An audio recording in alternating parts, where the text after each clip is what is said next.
from their security blanket, their parents, the ones who stop the boogeyman from terrorizing the nights and curing their boo-boos when they scrape their knees. Now just imagine how they must feel when the CPS meant to protect them tears them away from their supposed abusers and places them with strangers who have zero comforting skills. They need to be calm. They are confused, lost, panicked, and needing their parents, but CPS took them away for the purpose of saving them. The kids don't even know why, and they are told that the parents they attach to no longer want them. What do you think that does? Do you think that this is how protecting children is supposed to look?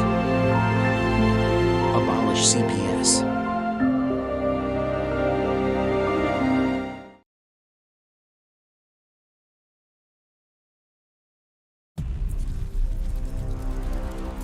I'm, just your average parent trying to do right by my kids. Never thought I'd have to, deal with something like this. It was a regular Tuesday afternoon. The kids' toys were scattered everywhere. Then there was a knock at the door. My heart sank when I saw who it was. Hello, I'm from Child Protective Services. We've received a report and need to inspect your home. I didn't know what to do. They wanted to come in, look around, talk to my kids. My hands were shaking. I felt like I was doing something wrong even though I knew I wasn't. But then, I remembered something I'd read online about knowing your rights. I took a deep breath and said, "I'm sorry, but unless you have a warrant, I can't let you in." The CPS worker looked surprised. They weren't used to parents knowing their rights. It wasn't easy, but I stood my ground. I protected my family's privacy that day. Remember, when CPS knocks, know your rights. It can make all the difference.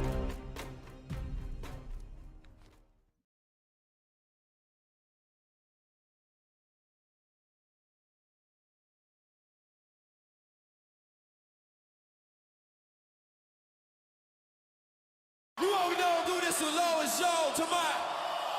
We gotta live it up on this dirt one time, buddy sister. Shove it down their throats.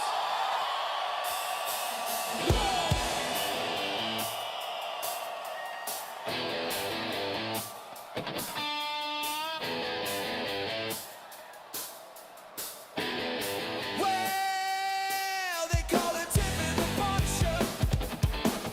You can say that they're a little pissed. They're getting a little sick of this, running into court, swinging that fist.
are taking our kids every day. A child a minute, no one has a thing to say for those who have been isolated. Don't be worried, you have a voice today. So listen up everyone, here is the story. Child Protective Services is real. CPS is what they call it. They want our kids because it fills a lot of people's wallet. We all think it won't be us. We say when they come we will be so tough. It all sounds good when there's no one to take them. But when they come, your voice gets to breaking. Stay calm, step away. CPS ain't taking no one today. We are educated. Stay calm, step away. CPS, you need to leave. I know the tricks up your sleeves. You can't do what you're trying to do. We have done our homework. Don't do a damn thing without a warrant. You no longer will steal our kids this way.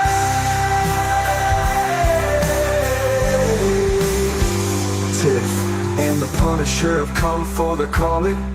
They are giving us the CPS warning. Their voice is loud and clear. We stop losing our kids this year. Tiff wants to fight the entire planet. She is tired of our kids being taken, god damn it. She's been fighting CPS for 30 years, bringing children home from this disgusting mess. The Punisher is screaming out loud, abolish CPS and tear it down. I want all our kids to come back. Look at all those kids' pictures held up like thin tags. Together we are stronger than we need. We will tear down CPS with high speed.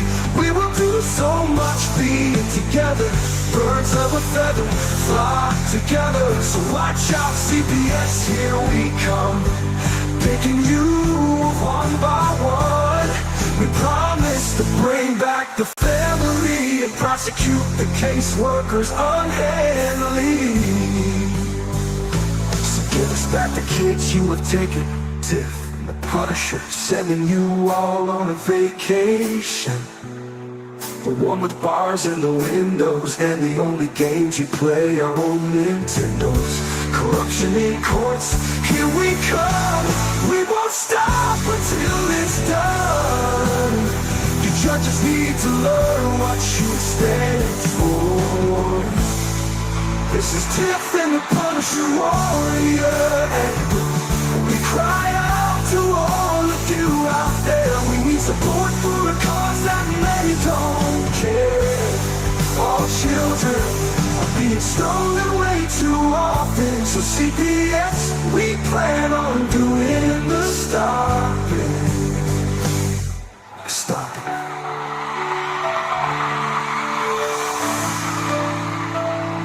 Whoa, whoa.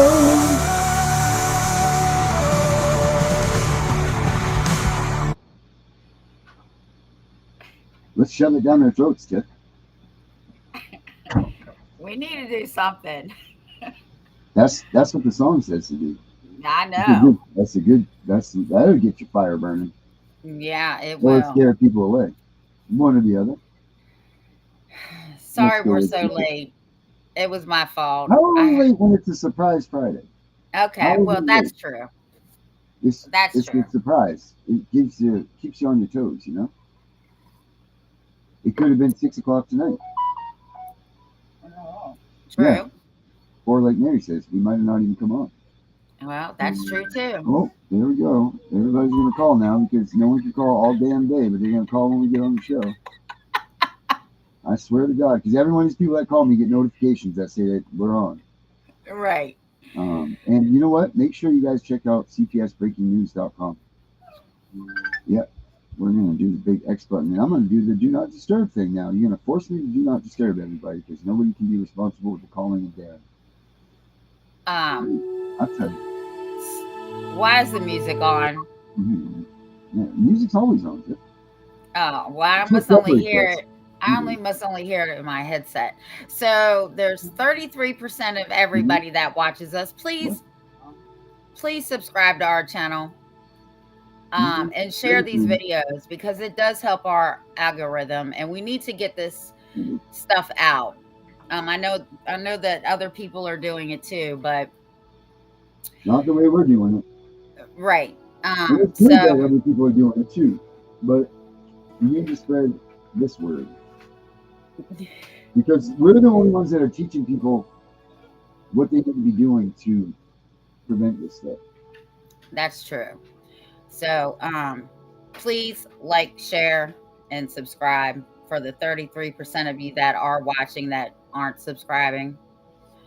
Yeah, become a So it's Friday. Free Friday. Yeah. What are you doing this weekend? Working on all the stuff that I work on. I don't need this little room. This little room that I'm in, my little studio room, is where I. Well, too bad you weren't down here because our whole block is having a party. It's because we're all the parents are celebrating. Yes. Yeah, they all think it's a congratulations, you made it through the summer.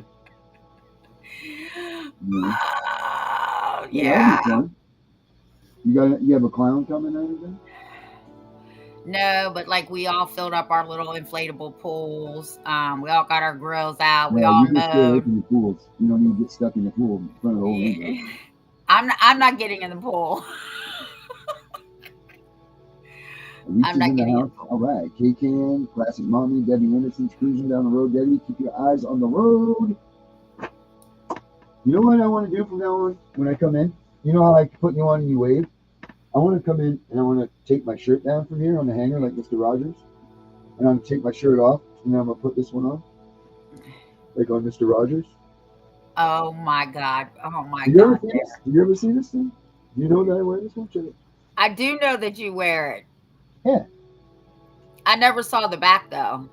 Yeah, well, that's because if you're not the lead dog, the scenery never changes.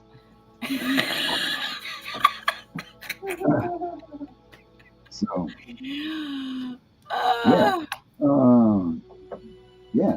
So, to step off on a bad foot, how about the story that you sent me this morning? It's terrible. What is going on? These people. I don't know. Like last night when we were on, I told you about the aunt that beat these two, a 5 and a 7-year-old, to death, put them in the trunk, got pulled over for speeding. The cops were suspicious, so they made her take the stuff out of the trunk. And I mean, I'm going to tell you, she played it cool, okay? I mean, I really thought that there was nothing going on. All of a sudden, they pulled this blanket back, and all you hear them say is, "Oh, fuck, these are the cops." And the girls are running, and they chase them down. Yeah, that video is crazy. It is crazy, right? And then she's still playing it off like she doesn't know what it is. And now, and I told my husband, I said, you know, I'm not a fan of the police, but I can only imagine seeing that terrifying and horrifying thing. And he was like, well, let's act like they're not the police and just look at the human side of it. Because, yeah, well, that's the thing that they talked about in that video. They're like, I can't ever unsee that. Because here's the thing, guys. The thing is that the woman had taken, she was a kin or whatever. She had it was her sister's kids, right? Yes. These children had been non-living for a year. And she had them wrapped in blankets in the back of her car. With maggots on them. The cop knew when he walked up. They said the car stunk so damn bad. Can you imagine getting in your friend's car? I mean, listen, I cleaned up dead bodies for many years. That's what I did. I was a crime and death scene cleaner. And death has a certain smell to it. Every job you win, and I say that it smells like money. But to others, I would say it's the smell of pungent cheese. It's the worst pungent cheese smell. And it smells the same every place that you go. When there's decomposition in there of a human, it smells like just the raunchiest cheese. Um, and so you know when you're in that business, when you walk into a place. I was in a building one time, and they had hired me to come in and clean the hallway carpets. And they said that they think that the dogs are pooping in the hallway or something like that. And as soon as you open the building, you're like, whoo! And I said, that's the smell of money right there. And, because it's smell of something dead. So these cops knew when they walked up to that car because nothing else smells like decomposition. Like it's, I guess, the most when the pungent cheese smell. But, so they knew right away when they smelled that. And that's why they're giving them such a piece. But can you imagine a year in that freaking car? A My year. my husband said this chick was driving around, going into hotels, eating McDonald's in the car with Yeah. these. And then where I left to come do the show, they said that they found a second baby. So Yeah. there were two of them. That one was And in the trunk. this chick was crying like she didn't know. Oh my God, wait, there's two of them. I'm gonna tell you something. She's in Baltimore. And I don't care if you're a man or a woman in prison. I don't care what prison you're in, male or female, they're going to get you because what they don't like is people that hurt little people. Okay, Yeah. little No one kids. likes that. Right. So, and here's the thing. The sister, CPS had been involved, and the sister had given the kids to this lady. They had not laid eyes on those kids. She was still sending them text messages, asking them for clothes and all of this stuff. Like, so she was completely playing like these kids were still with us. No CPS person coming and checking. No CPS, no nothing. For a year, one of them had been gone because it was a brother and sister, right? Yep, Um, a so 7-year-old and a 5-year-old. Right. So the brother wasn't right away. The brother was a little bit after that, and no one ever checked on this. So tell me this: you're going to tell me that CPS doesn't just go get your kid, steals your kid from you, kidnaps your kid, dumps it off on a foster family, chalks it up, wipes their hands off, and then just walks away? That's why Mr. Ramey said they want proof that these children are where they're supposed to be. Yeah. I mean, how many people do we hear the stories that I forget they have a name for these families that they say, but they just come in and pretty much they're like, look, we don't care what you do, we don't care how you do it, but when they come to check on you, you need to be home, and other than that, we don't even want to see your face. Like, go out, be on the streets. Like Bo would tell us about that too. Like, they're just check cashers. That's all they are, and they don't even want these kids in their houses. But like some of them like these freedoms that they're given, and then some of them don't. They would pretty much get granted carte blanche to run the street, become a gangster, or whatever they try to become. And the facts are this: if you're going to be given that life and that freedom before you're really of age, and that you should be given that, you're not going up anyway. I mean, you might get a good luck, a good push, something happens to you later in life, but overall, without that structure of a family, without all of that going on, and you just trying to figure it out yourself on the streets, you've got nowhere to go. Your life without that structure, that family structure, without someone holding you accountable, without all of those things, you don't stand a freaking chance in this world. You just don't. You just don't. And it sucks. And they're literally giving these kids that have come from a somewhat structured home that are loved, be cared for. There might be some shit going on in the house, but whose house isn't there? If you find me a perfect person other than Jesus, and I'll show you, I don't know what I could show you, but something. But you know what I mean? Like there's no one's perfect. No one lives a perfect life. Life happens to all of us. Shit happens. We make a split-second bad decision that haunts us for the rest of our life. And that's not right. You're in a hurry to get to the kid's school. Someone steps out on the crosswalk. You're not paying attention. You run them over and you kill them. You didn't mean to do that. It was an accident. Like you're just not paying attention to that split second. Does that mean that you're a horrible person? You're a murderer? You're all this? No, it doesn't. Absolutely not.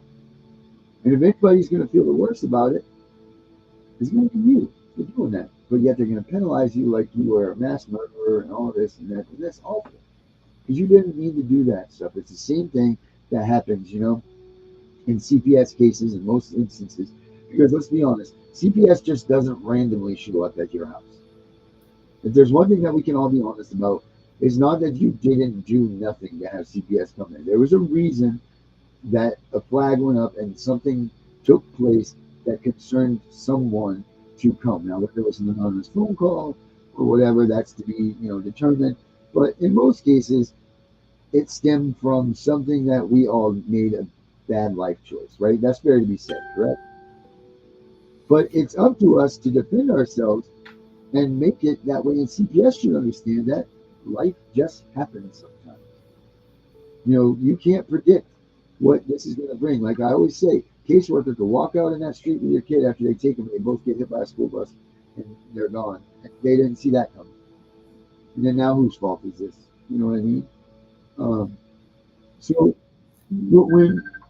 but when you got a kid in the thing for a year, you got a woman that's saying that they're still alive, and you don't have anybody checking on this, well, shame on you. Shame on you for not seeing what these kids are doing.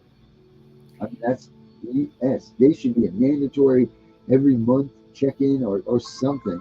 An interview with the kid, making sure that things are okay, making sure that their needs are met. Because at the end of the day, this removal is supposed to be reflective of the kid's torturous life that they're living, right? So they're the ones that are being victimized out of this whole thing. They should be treated like kings and queens and given the best life possible when they're removed, because they're the ones that are fucked in the head from this. Right. They're Which brings me either. to my next story. So my husband finished watching that and said, television, I guess. yeah, until we had an incident with the internet going out. But anyway, so he said, and there was another one that came on, and he said a grandmother, he said exterminated because King was in the car. Exterminated all 10 of her grandkids. So I'm like, she killed him, and he was like, I was trying to keep it on the DL. But she killed him from ages 1 to 12. All 10 of these grandchildren were from one child. Now, my philosophy is you should have killed the daughter, not the kids. It's not their fault. Let's you know what? Let's take a peek into this for a minute, shall we? Yeah, go ahead. This is well, you guys see this for yourselves here. Oh my. I'm not their mother. I gave everything I had. That's what Marceline Hayes wrote on a piece of paper taped to her refrigerator. Just hours after she put all 10 of her grandchildren to bed, permanently. She was 63, a churchgoer, a quiet soul in a crumbling house with too many mouths to feed. For years, she raised her daughter's kids while Tasha, their mother, ran wild, chasing men, money, and nights out, dumping her kids at grandma's doorstep like bags of laundry. Neighbors saw Marceline fade. Her smile vanished. Her voice got thin. CPS came and went. No help ever came. No fathers showed up. No system stepped in. And when Tasha dropped off all 10 children for a weekend concert run, Marceline didn't protest. 2 days later, the house was silent. Too silent. No cartoons, no footsteps, no life. Just Marceline, sitting calmly on the couch, waiting for police to knock.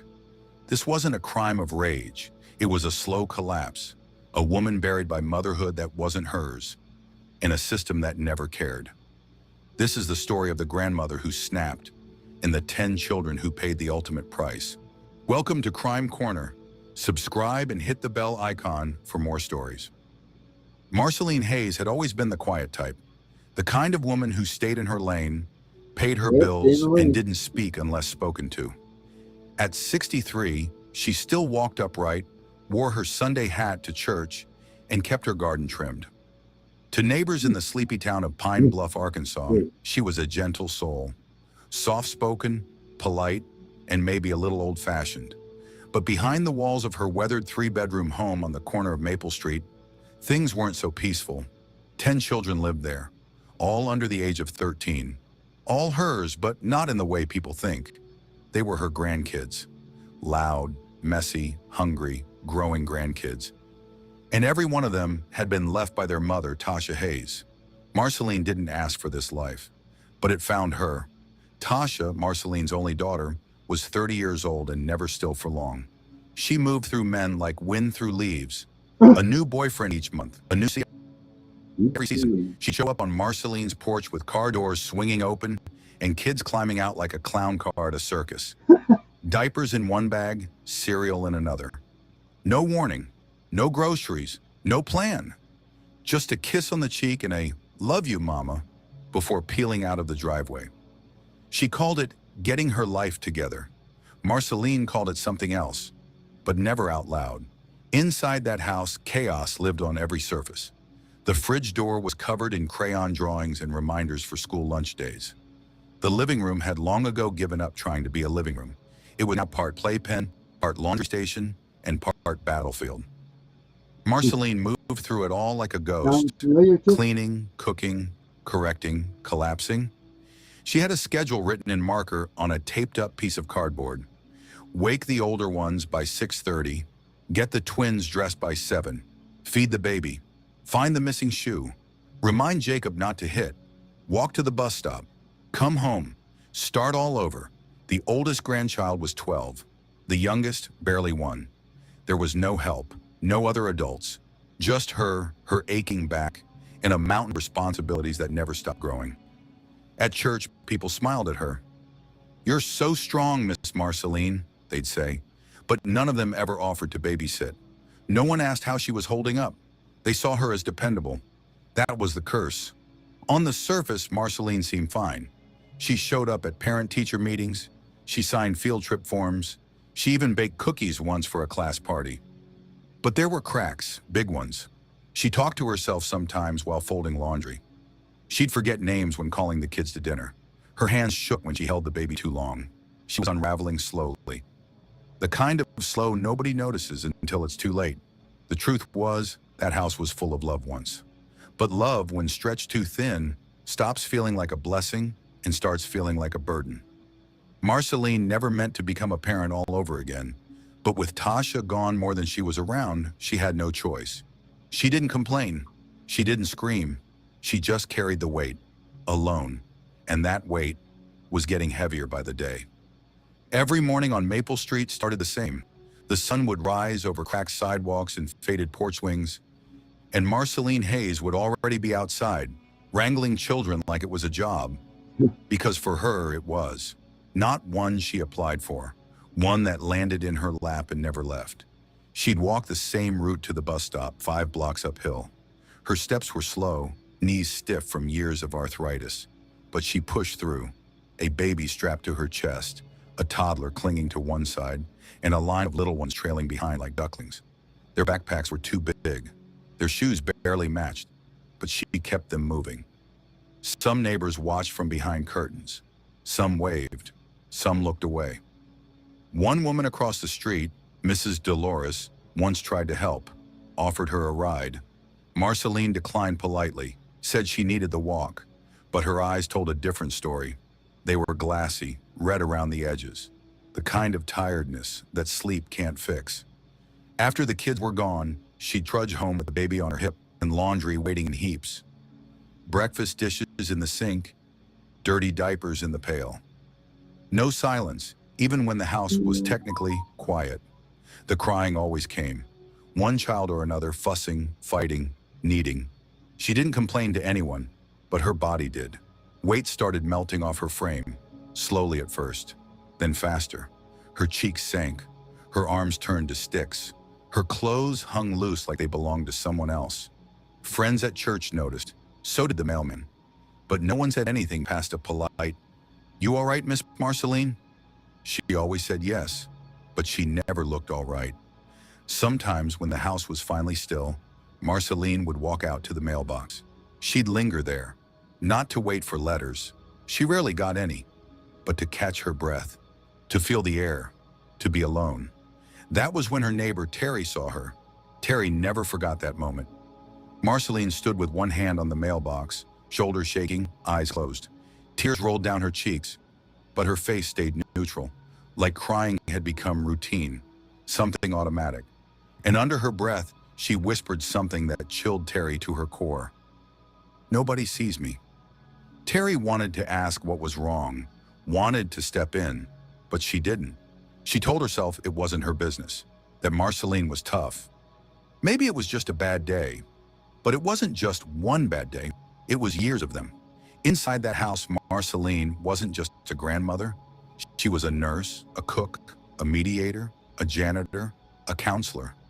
She gave herself completely to those kids, and little by little it chipped away at her. Tasha was gone again, off chasing love, freedom, anything but her own responsibilities. Marceline picked up the pieces every time, but each time it got harder. People praised Marceline for being strong, but strength, when taken for granted, becomes invisible. And the weight she carried wasn't just heavy, it was crushing. No one saw it happening. Or maybe they did, but didn't know what they were looking at. And by the time they did, it was already too late. Tasha Hayes was 30 years old, single, and always on the move. She had 10 children by the time she was barely out of her 20s. Most of them had different fathers. None of those men were involved. Tasha didn't seem concerned. She had other priorities. She didn't live in one place for long. Her life was a blur of short-term rentals, boyfriends, and weekend trips. She floated from city to city chasing excitement, rarely calling ahead when she needed someone to watch the kids. When things got tough, or when a relationship fell apart, she'd show up at her mother Marceline's doorstep. She never knocked. She just dropped the children off and left again, often the same night. Tasha's social media painted a very different picture. Her posts were filled with photos of club nights, designer clothes, and carefully staged selfies. She tagged restaurants and rooftop bars, shared videos of herself laughing with friends, and posted captions about freedom and independence. To outsiders, she looked confident, happy. But what the posts never showed were the 10 children living in a cramped house with their aging grandmother, waiting for their mother to come back.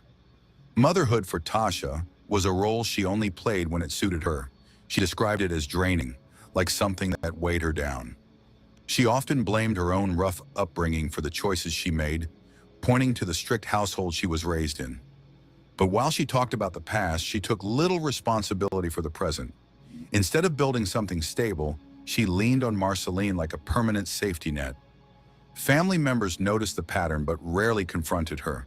She moved too fast, always one step ahead of real accountability. If someone questioned her parenting, she would vanish from their life. If a man showed interest in being part of her world, she'd focus on him until the excitement faded. Then it was back to Marceline's again, kids in tow, car trunk full of clothes and complaints. In the quiet town they all lived in, people noticed, Tasha's behavior was hard to ignore. Neighbors saw her come and go at odd hours, glancing at her children as she passed them off. The kids arrived at Marceline's tired, unwashed, sometimes hungry, but Tasha didn't slow down. She never looked back long enough to see how it was affecting them, or their grandmother. Each time she left the children behind, it became a little more routine. There were no check-ins, no apologies. The visits grew shorter, and the gaps between them longer. She offered no money, no food, and no plan. She simply assumed Marceline would handle it. She always had. Tasha didn't worry about rules or limits. She believed the world owed her peace, and that her mother owed her help. It never seemed to occur to her that Marceline might be overwhelmed, that maybe she was pushing her too far, that maybe the stress was more than an old woman could quietly carry. She didn't see the damage building in the walls of the house. She didn't hear how quiet Marceline had become, or notice how tired her eyes looked. She didn't ask. She didn't stay long enough to find out. And with each exit, Tasha made one thing clear without ever saying it. Whatever happened behind that door wasn't her problem. The house always looked too full. Too many shoes piled at the door. Too many bags crammed into the corner. Signs, but nobody really said anything. Marceline Hayes' small home, built for maybe 4 people, held 11. 1 woman and 10 children. It was the kind of arrangement that made people uncomfortable to think about, so they didn't. but the system noticed. Over the course of 1 year, Child Protective Services made 3 separate visits to the property. Reports had come in from different sources, some anonymous, others from people who knew the family. The complaints were consistent. The house was overcrowded, the children looked unkempt, and no adult supervision was visible during the day. Each visit followed the same pattern.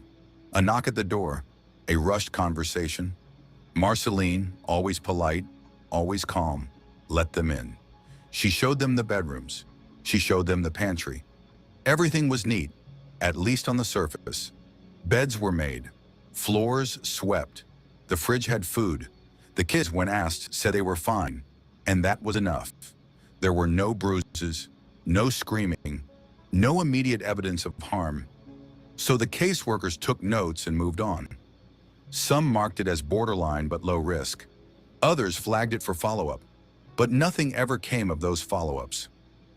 Marceline passed each visit by saying the right things at the right time. She knew how to talk to officials. Years of handling life alone had taught her what they wanted to hear. What no one seemed to ask, or if they did, never pushed hard enough, was how she was coping. 10 kids, ages ranging from toddlers to teenagers, each with different needs, different routines, different challenges, diapers and homework, fevers and fights, all landing on the shoulders of a 63-year-old woman with no partner and no backup. The kids were not in danger, at least not in the way the system defines it. They were fed. They had beds, but they also had vacant stares. They were quiet when they should have been loud. They flinched at sudden movements. One teacher at the elementary school noted that the youngest girl cried whenever it was time to go home. Another child fell asleep in class every day, eyes heavy with something deeper than just exhaustion. Still, the reports didn't escalate. The caseworkers were stretched thin, overloaded with more urgent cases, babies in true danger, homes with visible violence, parents under the influence. Compared to that, Marceline's situation looked manageable. Tragic, maybe, but not a criminal. No one saw the warning signs for what they were.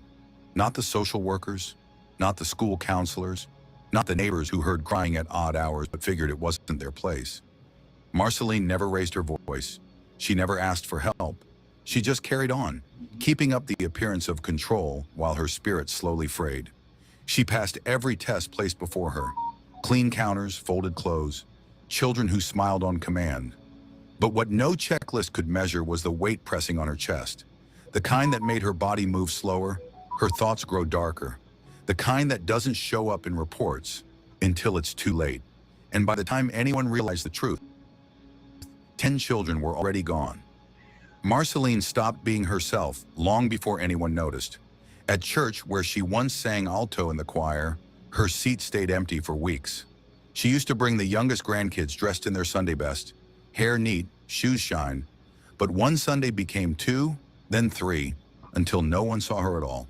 When asked, the pastor said she was probably just tired. That word came up a lot. Tired. Her body began to tell the story that her mouth never did. The roundness in her cheeks faded. Her clothes started hanging loose. Her arms, once strong from years of lifting children and groceries, looked thin and fragile. The bags under her eyes were deep and purple. She didn't walk so much as shuffle. Every step seemed like something she had to think about. Like her legs didn't move unless her mind reminded them to. The house reflected her wear. Toys were still picked up, but barely. Dishes stacked higher than usual. Laundry took longer to appear folded. The older kids helped when they could, but children helping raise children could only do so much. Marceline was always in motion, but less and less was getting done. She'd start boiling rice and forget the stove was still on. The kids ate cereal for dinner 3 nights in a row. School notices were missed. Doctor appointments were rescheduled or skipped altogether. One day she put a baby bottle in the cabinet and a can of soup in the crib. When asked about it later, she said she didn't remember doing that at all. The people closest to her, those who tried to check in, could feel the difference. One friend recalled stopping by and seeing Marceline on the porch, staring at nothing, her lips moving, but no sound coming out. When she finally made eye contact, she smiled and waved, but the gesture looked like it took everything she had left. Another friend said she once brought over a casserole and left it on the porch. When she came back the next day, it was still there, untouched. Flies had started gathering. Marceline eventually texted a thank you, but didn't explain why it sat outside. She simply said, "Things have been heavy." Everything about her became distant. Phone calls were shorter. Texts came less often. The moments she did respond, her words were flat. She didn't complain. She didn't vent. She just quietly faded, like someone preparing to exit a room without drawing attention. The weight she carried wasn't just physical, it was emotional, psychological. Each child added more responsibility, more noise, more needs. And with Tasha gone more often than not, those needs fell squarely on one person. Marceline didn't just feel tired, she felt invisible. And invisibility, when paired with exhaustion, can be a deadly thing. Her neighbors chalked it up to age. Her church chalked it up to stress. But what no one realized was that Marceline wasn't just slipping, she was unraveling. And though no one could hear it, a silent decision had already started forming in her mind. One that didn't come from anger, one that didn't come from hate, but from the quiet, crushing feeling of being completely alone, with no end in sight. It was a Friday evening that felt like any other. The sky was starting to dim, streaks of orange and pink folding into one another. In the Hayes neighborhood, kids played outside, dogs barked, and porch lights flicked on one by one. But something was different at the small house on the corner, Marceline's house. A van pulled up fast, tires crunching gravel as it turned sharply into the driveway. Tasha stepped out, looking rushed. She was wearing high heels and a tight outfit more suited for a club than a visit home. The 10 children spilled out behind her, backpacks dragging, little hands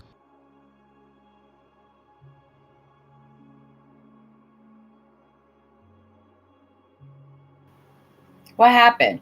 clutching toys, tab her fast food. Already explained much. She never did. She told her mother she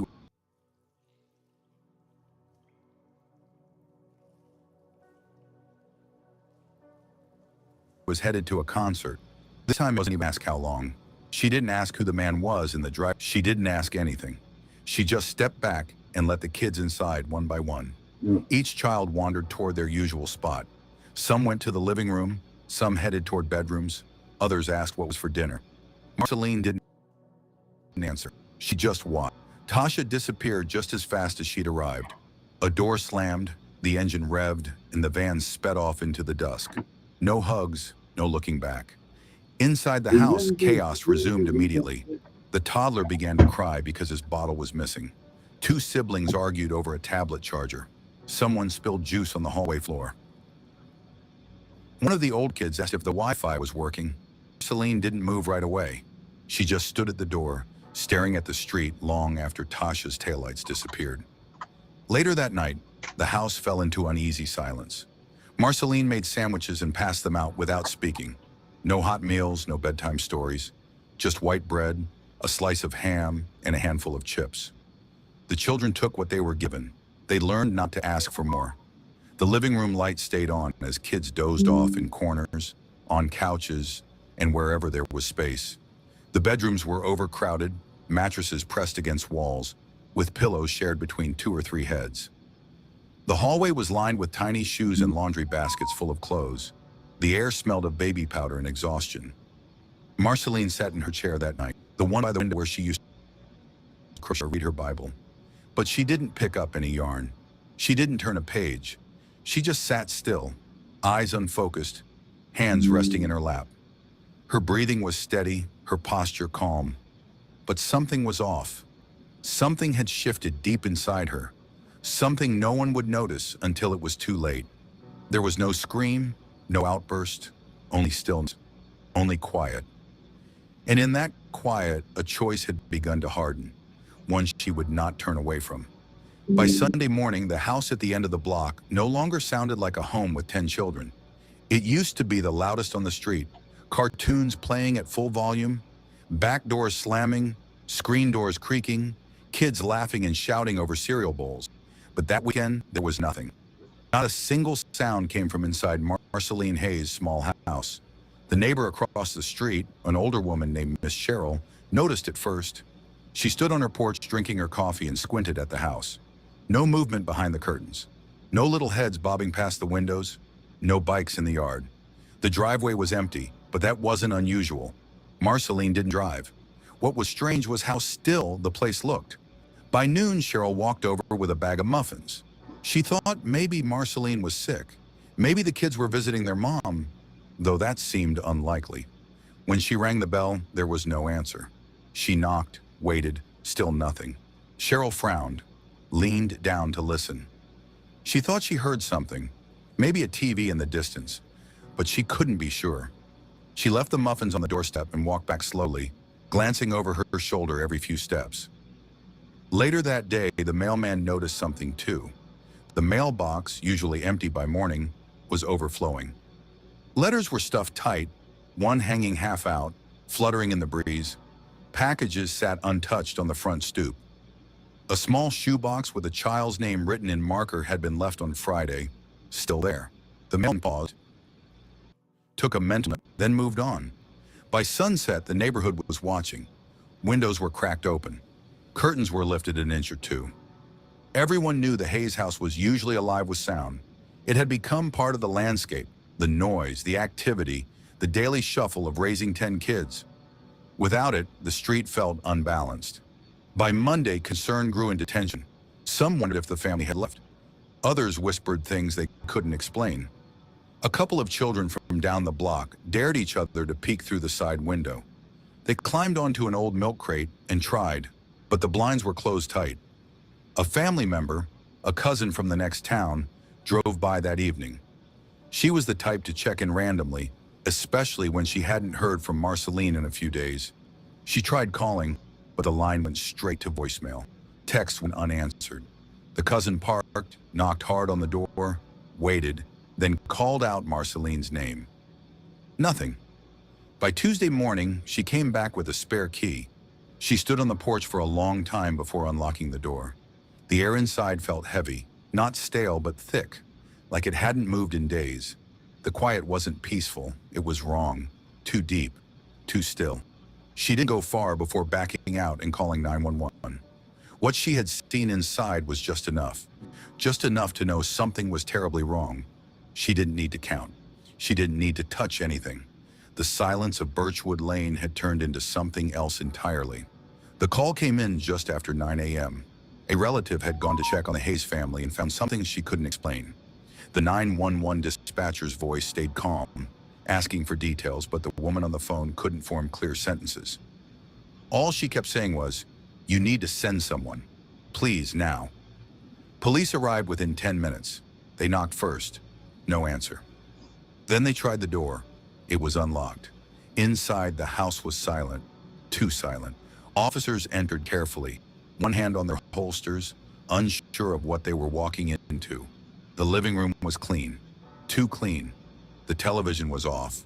The lights still on. A faint scent of air freshener filled the space, masking something that hadn't yet revealed itself. In the front room, they saw her.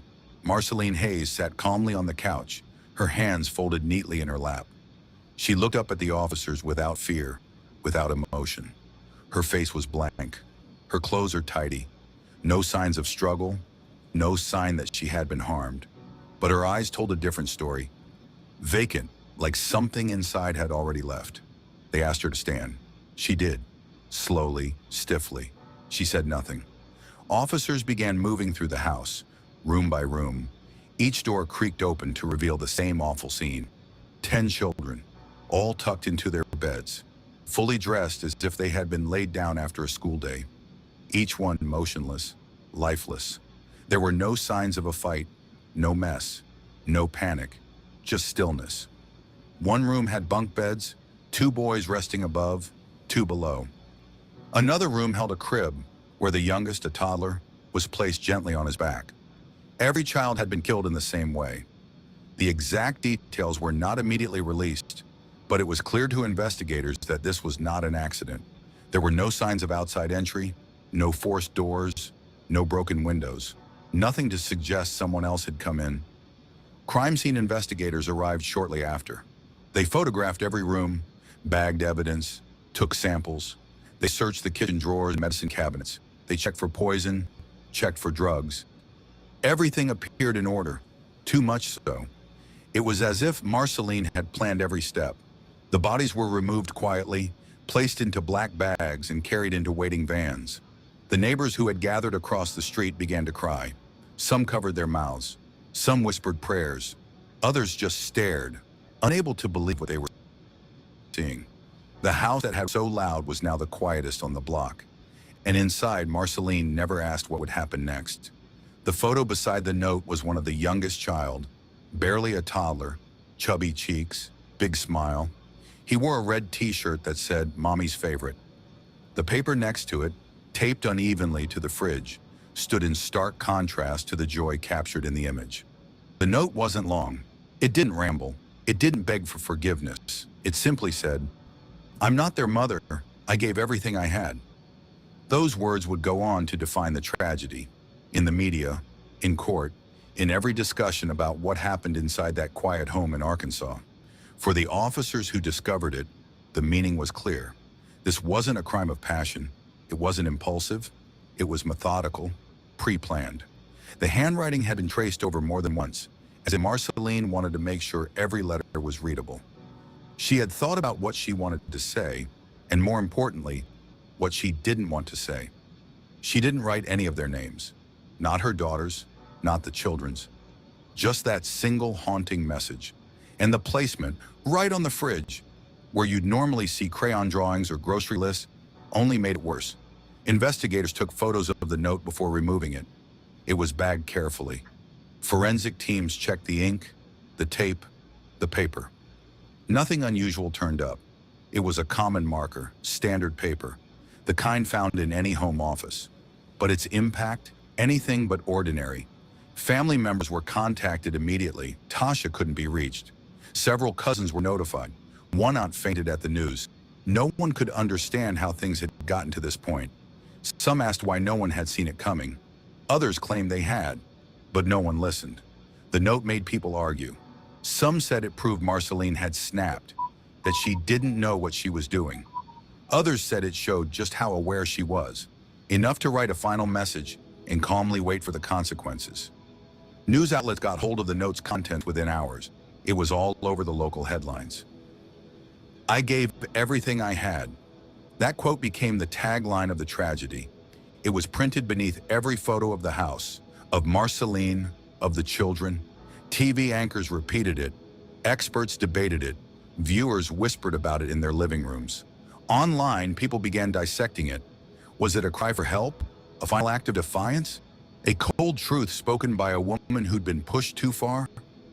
Inside the house, there was no mess, no blood, no broken furniture, just that note, taped by hand next to a smiling baby boy.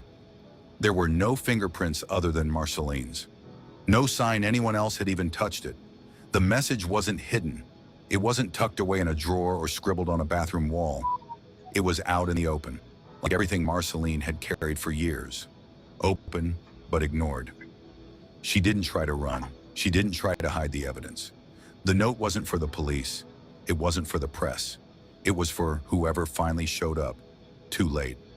Marceline Hayes did not cry when they handcuffed her. She did not yell, resist, or ask questions. She calmly from her couch to the back of the police cruiser, past the lifeless bodies of 10 children she had once tucked in every night. She stared straight ahead, expression unreadable, as if her mind had already stepped out of the room hours ago. At the station, she sat quietly. No signs of confusion, no signs of fear. Officers offered her water, but she didn't drink it. They offered a lawyer. She refused. When the questions finally came, she answered them. Not quickly, but not reluctantly either. Like someone who had spent days practicing every word in her head. She confessed to everything. She told the detective she had been slowly breaking for years. That every diaper, every scraped knee, every report card and lunchbox and late-night cough had chipped away at her bit by bit. That she had begged for help more than once, and no one came. That her daughter Tasha saw her not as a mother, but as a tool, a free babysitter, a convenience. She explained how she had thought it through, not in a flash of anger, but over time. How she planned it across multiple days, down to which blankets she'd use, which food would be their last, and which pajamas each child liked best. She didn't name the method in detail, but authorities already knew. What shocked detectives most wasn't the horror of the act. It was her calm. Marceline didn't cry. She didn't ask for forgiveness. She didn't try to shift blame. She said only that she believed the children deserved peace, that living in chaos, bouncing between a club-hopping mother and a grandmother held together by nothing but guilt and routine, was no life at all. She repeated a phrase multiple times during her questioning. I just wanted the noise to stop. There was no indication of mental illness on the surface, no history of medication, no past violent behavior. Marceline had passed every CPS inspection. She'd cooked, cleaned, and attended school meetings. But the quiet madness had been growing under all of that, undetected. The video from the interrogation room was later played during trial. Viewers across the country saw a woman who looked worn out but not unstable. Her voice was steady. Her answers were short but clear. She never smiled. She never once said sorry. Experts were brought in to assess her mental state. Some called her dissociative. Others said she showed signs of severe depression, masked by high-functioning behavior. But legally, she was fit to stand trial. She understood what she had done. Public reaction was divided. Some saw a monster in human skin. Others saw a woman crushed by a system that expected her to carry a burden no one else would touch. Either way, Marceline never asked for pity. When police finally tracked down Tasha Hayes, she wasn't hiding. She was in a hotel room across the state line in Texas, surrounded by shopping bags, a half-eaten fast food meal, and a man she'd been dating for barely a month. Her phone had been off for 2 days. She hadn't checked in with her children, hadn't answered calls from family, and hadn't even opened the group texts that hinted something might be wrong. Detectives knocked on the hotel door just before noon. The man opened it. Tasha was still lying on the bed, scrolling through a dating app. At first, when officers explained who they were and what had happened back home, she laughed. Not because she found it funny, but because she thought it had to be a mistake, a misunderstanding. 10 kids, gone. That wasn't possible. Then they showed her a printed statement, a name, her mother's name, Marceline Hayes, and a number, 10. Tasha's body stiffened. She slid off the bed slowly, hands to her mouth. The color drained from her face.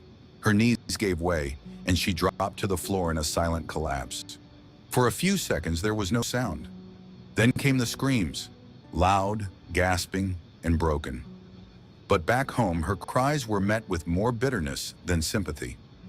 News had already spread by the time Tasha was brought in for questioning. Local news stations were reporting on the tragedy nonstop. Photos of the children, school portraits, and birthday snapshots were plastered across every screen. People were angry, and much of their anger wasn't directed at Marceline. It was at the daughter who had left 10 lives in someone else's hands and vanished. Tasha's social media exploded. People screenshotted her Instagram photos, bottle service, birthday trips, bathroom selfies in clubs. Commenters flooded her posts. Some called her selfish, some called her a criminal. Others used even harsher words.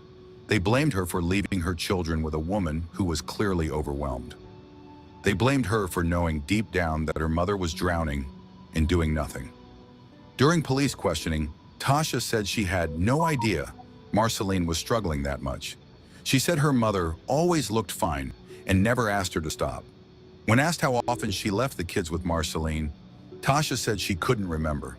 She claimed she was doing her best as a single mother, that she needed breaks, that her mother had always stepped up.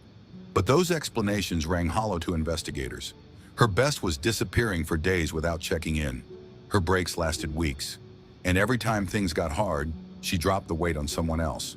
In the days that followed, Tasha tried to plan funerals, but family members pushed back. Some didn't want her involved. A few said she didn't deserve to stand beside those caskets. Even her cousins, who once defended her wild lifestyle as just being young, pulled away. The sympathy she had expected never arrived. The public saw her as part of the problem, not with blood on her hand, with neglect in her shadow. She wasn't arrested. She wasn't. But in the court of public opinion, Tasha Hayes had already been found guilty. The nation didn't just hear the story, they felt it. News outlets ran the headline for days. Arkansas grandmother kills 10 grandchildren in cold blood. The numbers alone were horrifying. 10 children, 1 woman, 1 quiet home now turned into a symbol of something far bigger than a single tragedy. As more details came out about Marceline's exhaustion, about the overcrowding, about Tasha's repeated disappearances, the public split into sides, and they were loud about it. Some were quick to call Marceline a monster. They saw the pictures of the children, each one smiling, innocent, and full of life, and couldn't imagine how anyone could harm them, especially someone who raised them. They pointed to her planning, her calm demeanor after the act, and her refusal to apologize. They demanded justice. Many wanted the death penalty. They asked how a woman who had spent years holding babies could become someone who stopped their hearts. But another group blamed Tasha. To them, the real crime was not just the killing, it was what came before it. They saw a daughter who dumped her children at her mother's door and walked away without looking back. They remembered the social media photos, the clubs, the men, the captions about needing a break. These voices shouted that Marceline should have gotten help, yes, but that help should have come from the mother who gave birth to those kids. They called Tasha selfish. They called her negligent. Some even suggested she should be charged for putting her kids in harm's way. Still others pointed fingers even higher, at the system, the people meant to protect children, the agencies that had visited the Hayes home and walked away. Journalists uncovered 3 separate visits from Child Protective Services in the last 18 months. Each time the case had been closed, no follow-ups, no intervention, just forms filed and boxes checked. To many, that was the real failure. Not just Marceline breaking down, but a world that let her carry so much for so long without support. Family members also couldn't agree. Some stood outside the courtroom with signs that said justice for the kids. Others posted messages asking for forgiveness, saying Marceline had been pushed too far. A cousin on Tasha's side told reporters, "We all saw it coming. No one wanted to say it out loud." The community was divided. Talk shows debated the story for days. Was it murder? Was it madness? Was it a cry for help that came too late? Some experts said Marceline showed signs of caregiver burnout, a psychological state where exhaustion turns dangerous. Others said that was no excuse for what she did.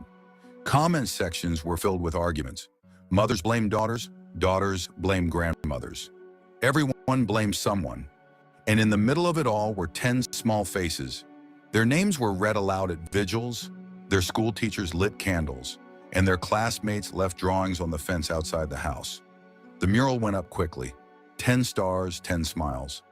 But even painted in love, the wall couldn't block out the noise of a nation looking for someone to blame.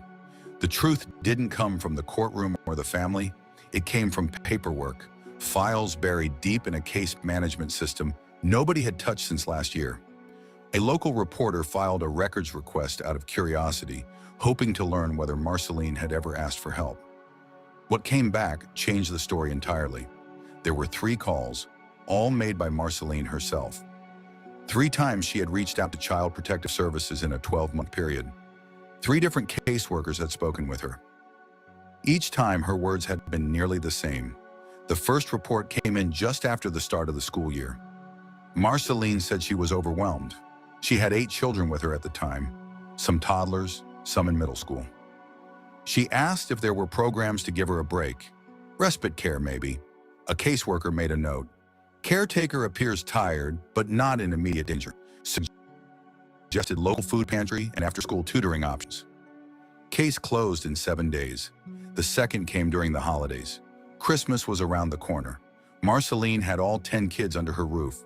She asked about temporary foster care, just for a few days. She said she needed sleep, needed quiet.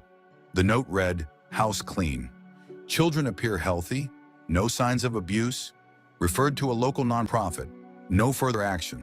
The third came in the early spring. This time the tone had changed. Marceline asked if the kids could be split up, if any could be taken in by other family members. She said she was starting to forget things, that she had locked herself in the bathroom just to cry. "Too many little voices," she said. "I can't hear my own thoughts." The call was flagged as low priority due to lack of immediate danger. The note ended with a line that would later haunt everyone who read it. No follow-up needed at this time. Each time she reached out, each time the answer was no. When the story broke, the agency responsible went into damage control. A spokesperson issued a statement expressing sadness and promising an internal review. But inside the department, no one was surprised. Caseworkers were burned out. Caseloads were high. The office was understaffed, and too many calls like Marceline's were treated the same way. Mild concern, brushed aside, no deeper look. One former employee, speaking anonymously, said what others were too afraid to admit. "It's not that we didn't care, we just didn't have the people. If it's not bruises or broken bones, it goes to the bottom of the stack." Advocates for child welfare immediately responded.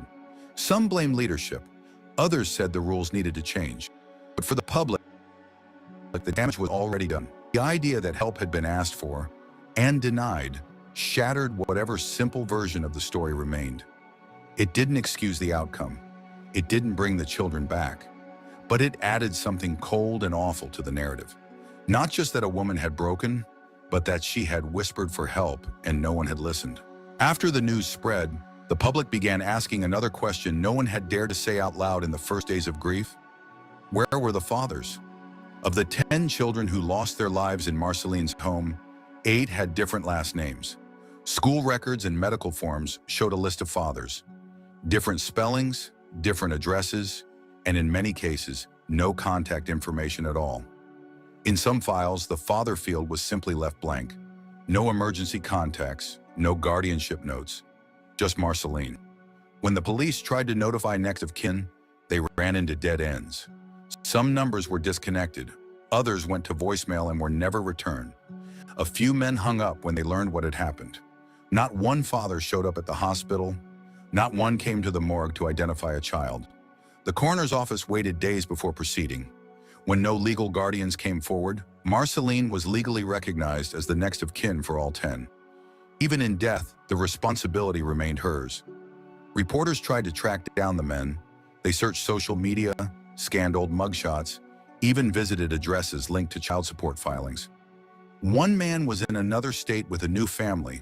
Another had been in and out of prison for years. Several simply couldn't be located. When court proceedings began, the judge asked, formally and on the record, if any biological fathers wished to speak or claim responsibility. The courtroom was quiet. The benches, once packed with media and angry relatives, had more empty rows than people that day. No father took the stand. No father wrote a statement. No one asked for their child's remains. Tasha, the mother of all 10, had no answers either. When questioned about the fathers, she shrugged. Some names she remembered, others she didn't. Some men had been around for a month, some only a few weeks. None had stayed. None had sent gifts, school supplies, or called on birthdays. To Tasha, they were memories blurred by time and bad choices. Family members on Marceline's side grew bitter. Some blamed Tasha, some blamed the men. All of them felt the weight of what had been left behind. One aunt quietly arranged for a group burial, since no one else had stepped up to claim the children. 10 caskets, 10 plots, paid for by donations and the local church. The absence of the fathers became more than a detail. It became a wound that ran beneath the headlines. In news discussions, it was mentioned carefully, like a bruise nobody wanted to press. But the silence around it screamed louder than anything else. Marceline's lawyers tried to bring up the lack of paternal support during trial prep, suggesting it might help paint the picture of pressure and abandonment. But the court didn't allow it. The children were gone, and their fathers, present or not, couldn't be tried for absence. Still, for everyone watching from outside, the message was impossible to ignore. These children hadn't just been failed by one person, they'd been failed by a whole line of men who vanished when they were needed most. The courthouse in Pulaski County had never seen anything like it. When the trial date was set, local media called it the most disturbing case in Arkansas in over a decade. People drove in from nearby towns just to stand outside the courthouse, hoping for a glimpse of the woman at the center of the storm. Marceline Hayes, the grandmother accused of killing all 10 of her grandchildren. She entered the courtroom wearing a beige jail uniform, her face unreadable. There were no tears, no nods, no signs of regret. She moved slowly with a slight limp and sat quietly beside her lawyer. Dozens of cameras clicked as she walked past them. Every reporter wanted to capture the face of the woman who had carried the weight of 10 lives and then taken them all away. The prosecution came prepared with a list of charges, 10 counts of capital murder. They outlined their case with timelines, medical reports, and expert analysis. They painted Marceline as someone who knew what she was doing, someone who had taken her time and carried out the killings with methodical precision. They told the jury that all 10 children were found in their beds, fully dressed, with no signs of struggle. The act, they said, was not one of panic. It was planned. On the other side, the defense didn't deny the facts. Marceline's lawyer told the court there would be no arguments about who did it. Instead, they focused on why she did it. They described a woman abandoned by her daughter, left alone with 10 kids, each with different needs, none of whom she had asked to raise. They presented notes from past visits to social services, showing her attempts to seek help. They showed her health records, blood pressure, arthritis, chronic fatigue. They said this was not a monster, but a broken person who had been pushed too far. Throughout the trial, the courtroom displayed large frame photos of each child, school portraits, holiday snapshots, smiles frozen in time. The jurors were told their names, ages, what they liked to eat, what cartoons they watched. Some of the jurors cried silently. Others looked away. Tasha, the mother, was called to testify. She took the stand wearing all black, face pale, hands shaking. She answered questions about her lifestyle, her choices, and her absence from her children's lives. When asked why she left them all with Marceline, she broke down. The courtroom watched in silence, but the emotion didn't sway many. Most people had already formed their opinions. The trial lasted 9 days. Witnesses included neighbors, social workers, and one cousin who had found the bodies. Each person added another piece to the story, a story of warning signs, ignored cries for help, and a family system that had fallen apart long before the killings happened. When closing arguments ended, the jury didn't take long. Less than 4 hours later, they returned to the courtroom with a verdict. Marceline Hayes was found guilty on all counts. The sentencing hearing began just 2 weeks after the verdict. There were no protests, no marches, no appeals for leniency. The public had already made up its mind. The courtroom was full but quiet. Reporters filled the back rows. Family members lined the benches, holding tissue boxes and photo albums. Some brought flowers, others brought nothing but their anger. The judge entered and everyone rose. Marceline Hayes sat still as the clerk read each of the 10 charges out loud. Again. Her face didn't change. Not when her grandchildren's names were repeated. Not when the prosecutor listed the maximum penalties. Not when the judge stared at her for a long, heavy moment before speaking. The room was tense as the sentence was delivered.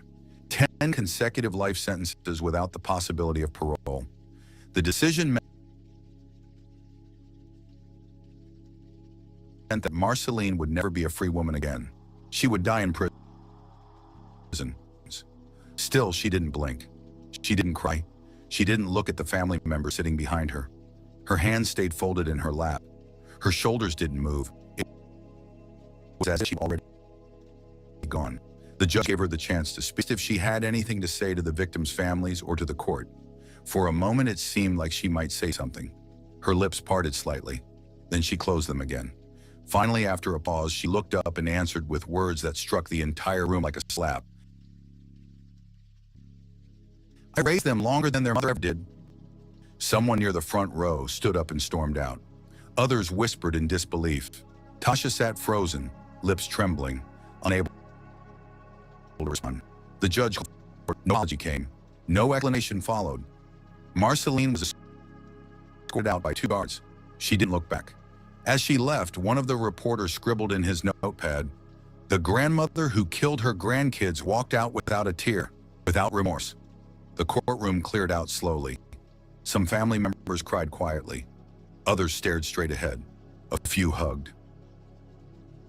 For a long time, seated at the defense table where her mother had just been sitting. Outside, reporters delivered live updates. They repeated Marceline's final words on every broadcast. The phrase went viral within hours. News outlets debated whether she was a villain, a victim, or both. Pundits filled the airways. One called her a symbol of collapse in a broken family system. Another called her the coldest woman they'd ever seen. That evening, the prison van carrying Marceline drove off down a quiet back road, away from the courthouse. No escort, no protest, no family waiting, just silence. Marceline stared out the window, not at the trees or the signs or the sky, just out, blank and still. She had taken the lives of 10 children. She had taken her future. She had taken the nation's attention, and now she had nothing left to give. The Hayes house still stands.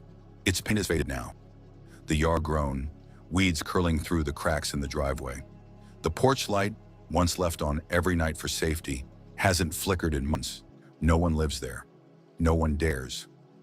After Marceline's sentencing, the county placed the proper number hold. No, Tasha didn't want. Other relatives stayed silent.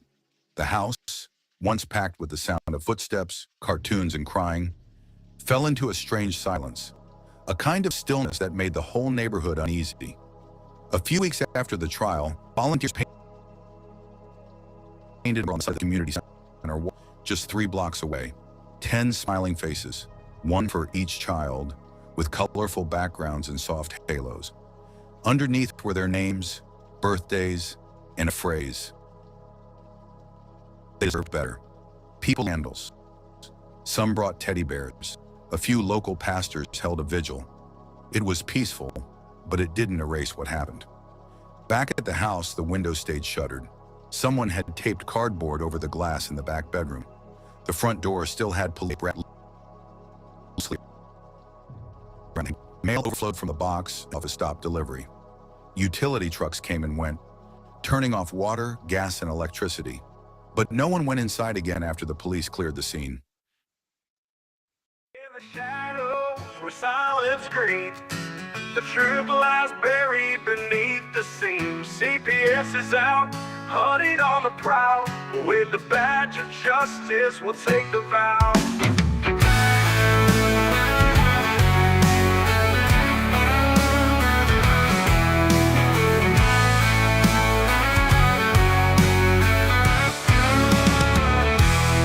They come with badges, dressed in deceit, taking children, claiming it's all for the streets.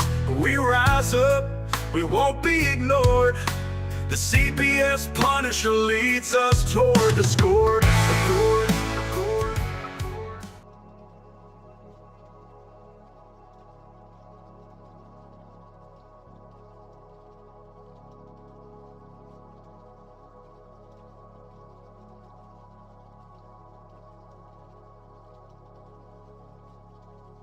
No buyers have shown interest. Even to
isolated,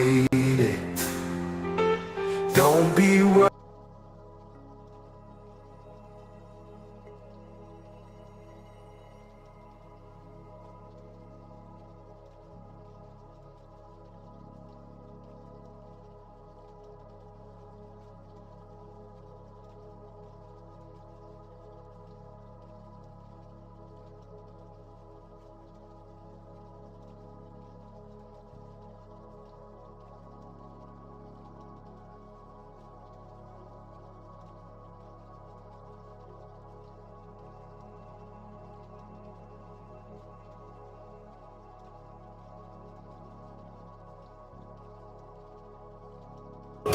All right, I don't know what the hell took place there at the end. We went through that whole damn thing and missed the ending. Does that happen to you guys too? And then Tiff even get kicked out of here. That was weird. I don't know what happened. But anyway, that was really we weren't planning on playing that whole thing, but I think that was something that needed to be played because we all placed such a pressure, I guess. Hold on.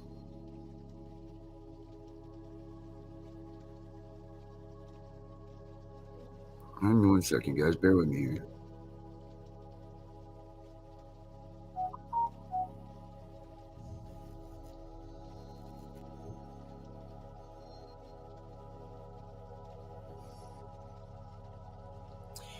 Sorry, guys.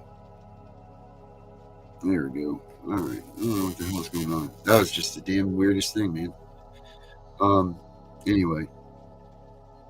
What'd you guys think? I mean, that was pretty damn... You know, we all get so wrapped up in the CPS thing. We get so... It's so easy to get lost in this fight, you know? It's so easy to... We argue about terminology, we argue about definitions of words. We talk about, is neglect really child abuse? There's a lot of things that we all talk about, but never do we look at it like we just looked at that. And that really just hit home to me, because really, whose fault was that? And who did actually fail? Who failed in that situation? What do you guys think? What's your thoughts? Who failed that situation? You guys that hung out here. I couldn't believe that happened at the end. I think that it just tapered out. But what are your guys' thoughts? You few that are here. Who would you blame in that? Who would you blame in that video? That whole thing. And should CPS have stepped in and helped these people?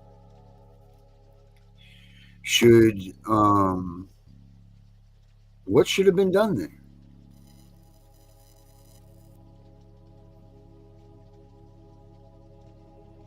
Ah, man, I was in a trance watching that, because all these thoughts were going through my head. Like, what broke down in that system? Or is it the fact that sometimes these horrible things happen and we can't blame anybody, but we live in a society that wants satisfaction of finding a guilty party? Is that what's happening to us as parents? Like, we have a whole division of government workers that are running rogue, thinking that they need to find people guilty of abuse and neglect, even though it's not there? Because there isn't an answer for that video that was just played. Nobody did anything wrong. I mean, short of the results from the grandmother that had lost it. But where was the shortfall? Because we sit here and we say, CPS is too intrusive. What are they doing in our homes? They're taking this away from us. They're doing this. They're doing that. They're doing this. Now CPS went. They investigated. They said no follow-up. I had a no follow-up on my case, but they did follow up, and then they TPR'd me. And I'm pissed about that. I'm so damn angry. It says right in the beginning of the pages, do not have investigation. They did. I got TPR'd because of the podcast that I started. Because I was calling them out on everything. I didn't do anything wrong as a parent. I shouldn't have been TPR'd. The only thing I did wrong was do the podcast. And that wasn't even wrong. It's my duty in the United States to point out corruption and to do these things. There was no abuse or neglect on my daughter. None whatsoever. Same thing in this situation. The only thing that there was a grandma who just couldn't take it, and she spoke out, asked for help. But did CPS fall there? So we can't always blame someone. That's the problem. We live in a society full of cheap thrills, and we got to get some sort of, at the end of the day, some sort of a satisfaction. There's got to be answers. There needs to be a clear understanding. There needs to be, but sometimes it's just not there. And that's what's happening to us as parents. They're forced to make a decision against us, even if there's nothing there. Now, of course, you had the money, you had the bonuses, you had all that other stuff. But in reality, the guilty party at the end of the day, it's just all of us being in such a damn hurry and wanting cheap thrills. We need to have somebody accountable. When really, some situations, nothing more than life has just gone by. And we all have those situations. We have all experienced life. Guys, have a good weekend. Enjoy yourselves. If CPS comes knocking, don't let them in. We'll be back Monday. Don't forget to check out Henry's show tomorrow night at 8 o'clock. Bring back Brenda's on tonight. Make sure you guys look at the website, cpsbreakingnews.com. Sign up for the forum. Get in there. Get loud. Start talking. Start getting things done. Because it's time we take this system down. Because what we do know is these son of a bitches are robbing us and our families. And we will hold them accountable. Mark my words. Everybody, have a good weekend. If you need us, call us. We're always here for every one of you. Thank you guys very much for following us, for hanging out with us, for doing all the things that you guys do as viewers, because you're all part of this family, every one of you. So, just remember that. Every one of you are loved, cared for by us. And we all thank you very much for everything that you do to support us and to keep this thing moving. I couldn't be more proud of what I've built and the people that I have that are following us. And you know what, guys? You guys are awesome. This is all yours just as much as it is mine. So have a good weekend, everybody. Thank you. And just think about what we just watched, because I know I really am. Have a good weekend, guys.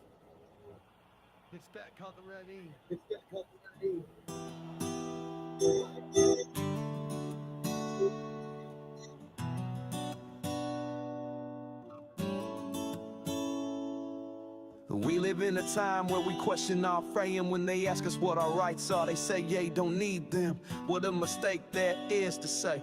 We live in a land we ought to be free. It's not seeming that's how it is shaping to be. The Constitution is supposed to guide us. Our government is taking it away and trying to deprive us. Our kids are taken every day by CPS agents looking for prey. They don't give a damn about the Constitution. We have found the one and only solution.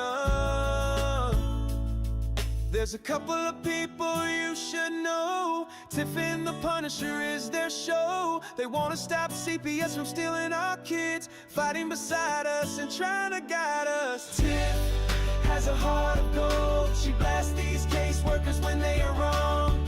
She beats them down with her knowledge, better than the kids who do are in college. The Punisher is abolished all the way. He's been here for years, they took his daughter away. He came from the darkness he was in. Now it's time to make parenting great again. Together, they making a commotion, telling all the parents use the Constitution potion.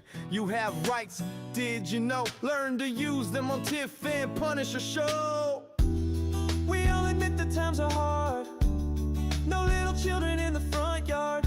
Tiff and Punisher are fighting so hard. They are waging war, on their side is God. They don't stop if they get in trouble. They are fighting for the children, double trouble. The strength they need, they get from each other. They have each other's back like sister and brother. They are Tiff and the Punisher, saving the families from corruption. They want you to join their movement, no repercussion. You need to learn the thing called the Constitution. Inside that document is our solution. CPS, we have your number. We are coming for you, hear our thunder. Your fate is sealed, have a nice day. You won't break another family. No more trauma for kids, that's like blasphemy. Keep your thoughts to your own ideals. Soon enough you'll be clicking your heels, because you need to go to jail. All all of us fathers will be chugging down an ale. The mothers will squeeze their young ones tight as CPS workers are locked down for the night. They had a choice they didn't make. Now they spend their days in crates and know it's wrong to kidnap. So from all of us, this is your payback. There's a couple of people you should know. Tiff and the Punisher is their show. They wanna stop CPS from stealing our kids, fighting beside us and trying to guide us. Tiff has a heart of gold. She blasts these caseworkers when they are wrong. She beats them down with her knowledge, better than the kids who do war in college. The Punisher is abolished all the way. He's been here for years, they took his daughter away. He came from the darkness he was in. Now it's time to make parenting great again. Together they making a commotion, telling all the parents use the Constitution potion. You have rights, did you know? Learn to use them on Tiff and Punisher show. That's all we need to get on with this fight. The document that most people call you'll barely read in light. Pick the parts that pertain to your case, show them the results and spit in their face. We are Tiff and the Punisher, fighting together, displaying our unity with the birds of a feather. If it's a million, that's great, but one is just the same. We'll bring these kids home and know every name. We will smoke every social worker in court, their heads down with no support. The country knows CPS is doing wrong. If they don't, then play them our song. We are Tiff and the Punisher. They snatch the light from our homes at night. In shadows they creep, hearts ignite. We stand as one, no more disguise. Their lies crumble, we'll rise. No more kids for cash. We scream, tearing apart their wicked scheme. Justice burns in our veins so fast. We'll fight till this nightmare's past.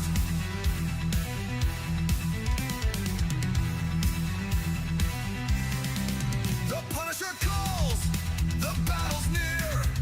Echoes of pain, we'll persevere. Educate the masses, lift the blind. Together we'll shatter the chains that bind. No more kids for cash. We scream, tearing apart their wicked scheme. Justice burns in our veins so fast. We'll fight till this nightmare's past.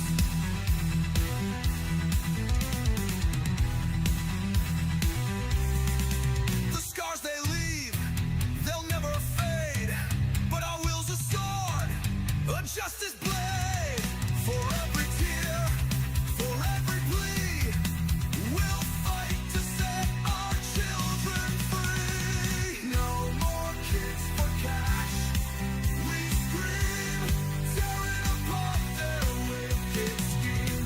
Justice burns in our veins so fast. We'll fight till this nightmare's past.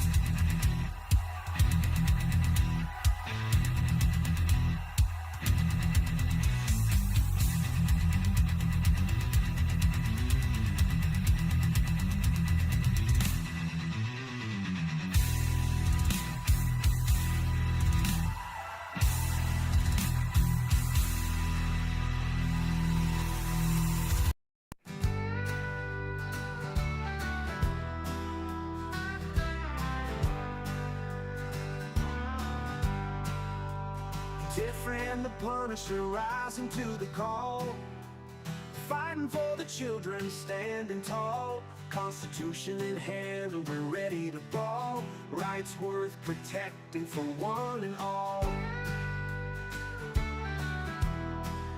From the podcast waves to every home, teaching us the power to stand alone. Legal knowledge keeps us in the zone. Fight against CPS so fiercely shown. Stand up USA, don't let them fall. Fighting for our kids, answering the call. Our devotion's strong, we won't stall. Freedom's light will shine proud for all. In every town across this great land, Voices united, ready to withstand. From city streets to the desert sand, together we'll take a bold stand. Each parent's heart beats brave and true, following the path paved red, white, blue. Armed with rights we'll push on through, for the innocent lives we must rescue. Stand up, USA, don't let them fall. Fighting for our kids, answering the call. Our devotion's strong, we won't stall. Freedom's light will shine proud for all.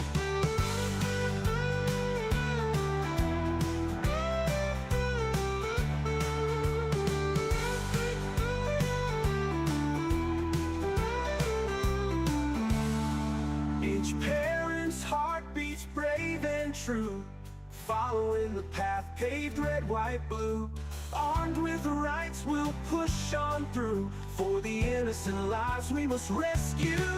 Stand up, USA, don't let them fall. Fighting for our kids, answering the call. Our devotion's strong, we won't stall. Freedom's light will shine proud for all.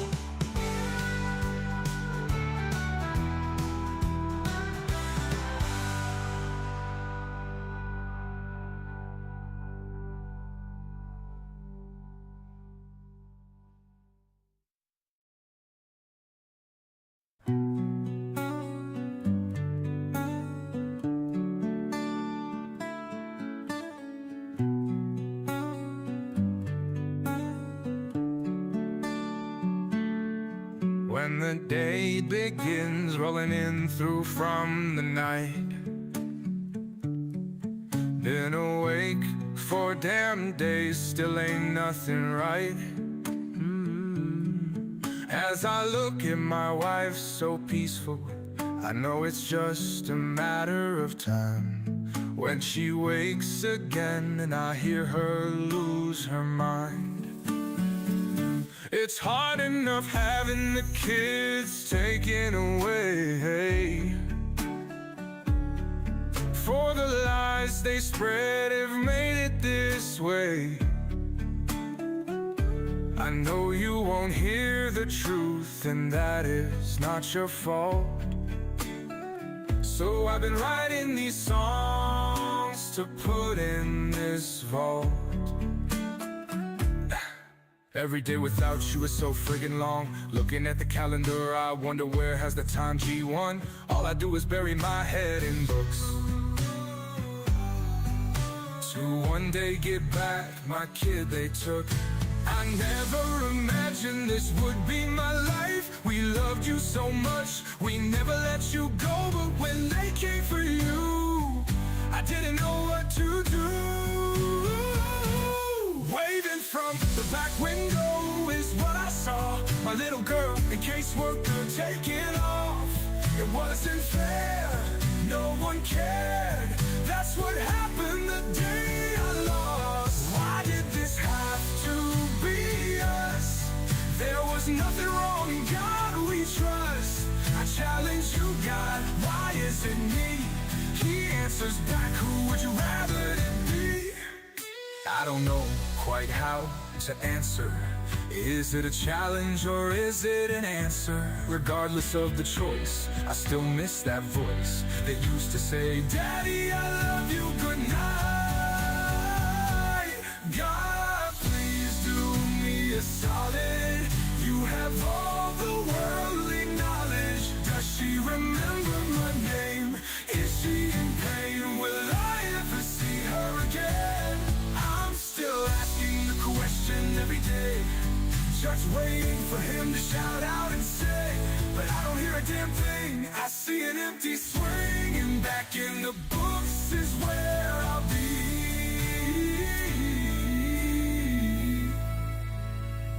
Every day with and without you is so friggin' long. Looking at the calendar, I wonder where has the time G1. All I do is bury my head in books, to one day get back my kid they took.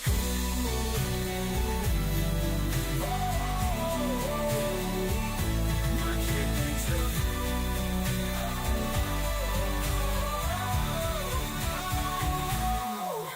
Every day without calendar. I wonder where has the time G1. All I do is bury my head in books to one day give back my kid they took. I never imagined this would be my life. We loved you so much, we never let you go. But when they came for you, I didn't know what to do. Waving from the back window is what I saw. My little girl and caseworker.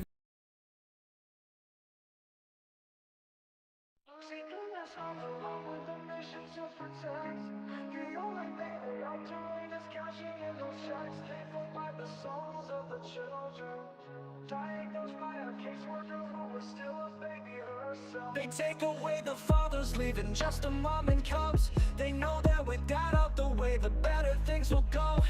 Breaking apart the family, destroying the American way. Our legacy is built upon our families of yesterday. Fuck CPS, fuck what they doing. Fuck CPS, they need to be ruined. It's all about the division of family services. You hear that the division, that's what they about. They prey upon the family, the ones that the dad's been kicked out. We can't stand for this abomination. This is the song that needs to play across our once great nation, making us aware of the problem, stealing our kids. It's not mama drama. Stand up for those who are lost due to them. We need to fight for the family, making America great again.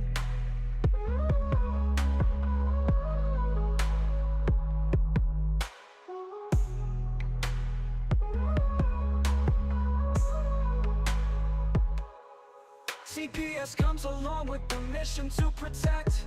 The only thing they are doing is cashing in those checks, paid for by the souls of the children, diagnosed by a caseworker who is still a baby herself. They take away the fathers, leaving just the mom and cubs. They know that with that out the way, the better things will go. Breaking apart the family, destroying the American way. Our legacy is built upon our families of yesterday. Fuck CPS, fuck what they doing. Fuck CPS, they need to be ruined. It's all about the division of family services. You hear that the division, that's what they about. They prey upon the family, the ones that the dad's been kicked out. We can't stand for this abomination. This is the song that needs to play across our once great nation, making us aware of the problem, stealing our kids. It's not mama drama. Stand up for those who are lost due to them. We need to fight for the family, making America great again.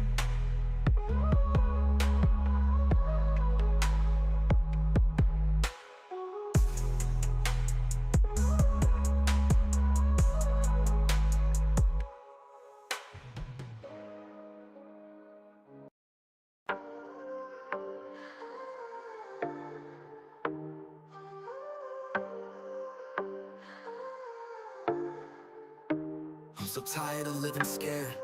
I have to do something for me. I can't take the pressure, but I have to. No one will live my life for me. I need to know I'm better than this, that no one person who wronged me broke me. I was once a strong man, taking on everything in my path. When you took my daughter, you broke all I had. With that one action, you got my reaction. I threw my hands in the air, you quit. I try to pull myself together every day. I can't begin to rebuild because I'm so lost. I don't know how to get back the feeling, the one they stole that day. I was viewed as the protector, the strong and wise man to take control. I was put on a pedestal every day. When they took my daughter, they took all that away. I was the rock for my family. I made their dreams into reality. It was always up to me. Now my dreams are nightmares and I can't wake up. My wife laughs at me in silence. In front of her, I went from a man to nothing. She feels bad for me and hates who I become. I am so weak right now, she won't leave. In an epitome to her, no one she wants to be with, I don't blame her. Why won't she run away? That's what I'm waiting for, to come home to an empty house with an open door. I am waiting for this. I am not what she thought I was. I couldn't stop this from happening. I couldn't keep my family safe. All I could do is watch it go away. I don't wait for tomorrow. I don't know what to do. I hurt so much inside. I'm sorry I didn't stand up that day. There's nothing worse than watching the ones who love you lose faith. They start to distance from you and then they go. They don't wanna be with one who is weak. They don't wanna be with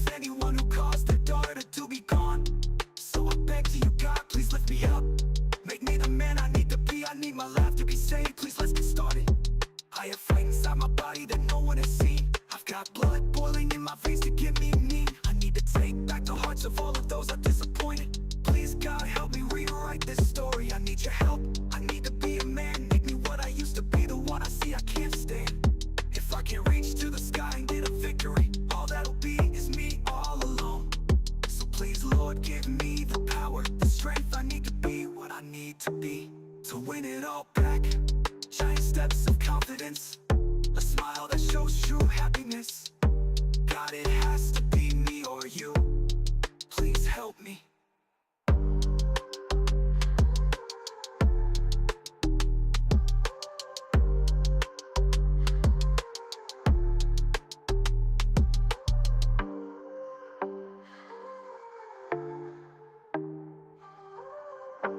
In the shadows where silence screams, the truth lies buried beneath the seams. CPS is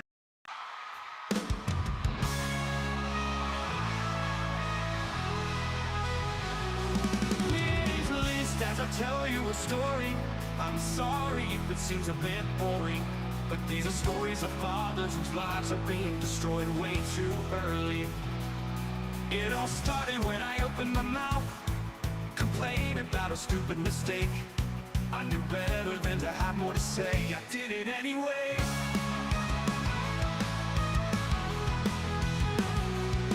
I'm a father and a husband. I'm no longer trusted. They have taken away the things I hold dear, making me realize my biggest fear.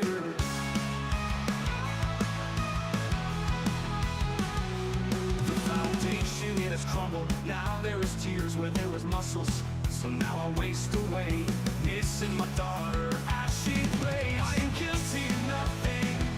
When I was a dad, I was something. These people passing judgment have no right to say I'm a bad father, get away. This place no longer for you to stay. I don't wanna see you here, never again will I hear. Hey daddy, come play with me. I need you to make some tea. I shed a tear looking at her smile I won't see for a while. Now as days pass by, the tears have dried from my eyes. All that's left is the memories of that beautiful smile. So thank you for passing judgment. You people don't know nothing. To that little girl I was something, and you took it all away. So thank you for passing judgment. You people don't know nothing. To that little girl I was something, and you took it all away. Now my baby is grown up. Those people messed things up. I lost life's miracles there behind, with just a picture to remind me.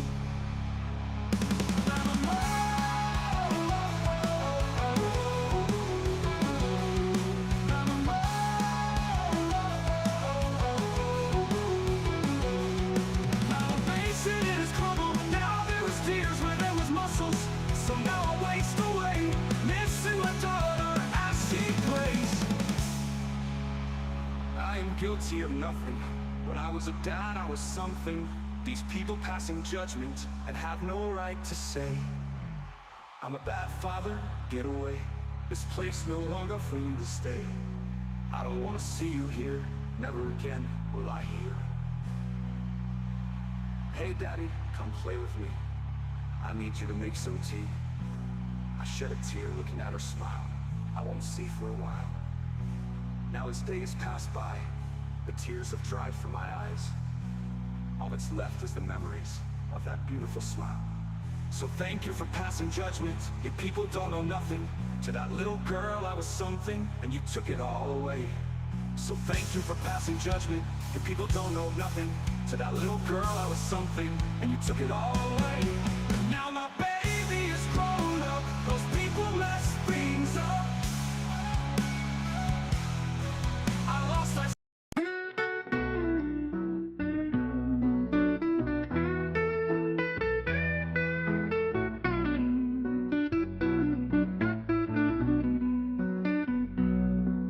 The stories of our families once told by the ones on front of the fire growing old, sharing light on the greatness they created. Everyone listening to every word, no hesitation. The pride you learned of the name you had, it taught you that you were something, never feel bad. You knew the trials and tribulations it took to make you. Your aunt, your uncle, you always knew who was who. Who was who. CPS, when they take the kids away, erase the heritage of the children they have gotten pay. These children don't know where they begin. They sure know the outcome, the end. CPS, you're destroying the family. You think you're making things better. These kids don't know who they are. They will never. In a blink of an eye, you eliminate what's theirs to cherish. There is no imminent danger great enough to annihilate the name of a family and those that it consummate. How dare you take away such an honor for you to get a bonus and arise so much drama. Our kids, their lives erased away. Never will they know who paved the way. They are left empty to never hear the story, who their grandparent were, the sad times and the glory. CPS, walk away. CPS, not today. Please, we beg you, leave the kids alone. God bless you. How do you think you are helping things out? You're causing more pain and agony without a doubt. Why do you want to be the eraser of a family past given by the Creator? CPS, why do you play the role of God while so many families are truly breaking the law, inflicting harm throughout the night? The children are scared to turn out their lights. So go away, don't ever come back. Go away, I want my parents, that's that. I don't belong in a stranger's bed, thinking all night, memories in my head of the only love I once had. It was from my mom and dad. Now I lay alone, listening to strangers fight, never hearing the words I love you, good night. So good job, CPS, you really helped me. Now I'm scared, I'm alone, I don't know who I am. I've been cast away. If I'm lost, no one knows. There is no family to find me. CPS took that away, it's all behind me. When I go to bed every night, I close my eye tight. And through the tears I see my mom and dad, wishing they were here. I am so sad. You ruined my life, who gave you that right? My family loved me, they all said goodnight. Now I'm truly alone, nothing to be happy about, no place to call home. All I know is the time of day. CPS, just go away.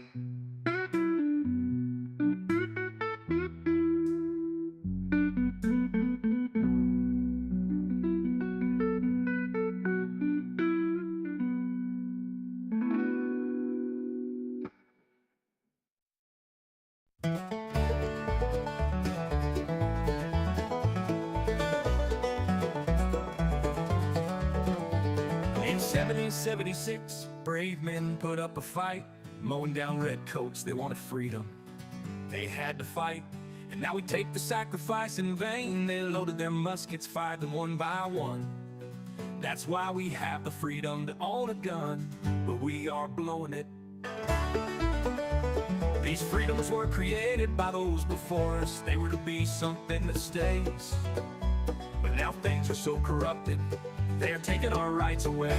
Hey, Uncle Sam, where did you go? I called Washington today, but nobody's home.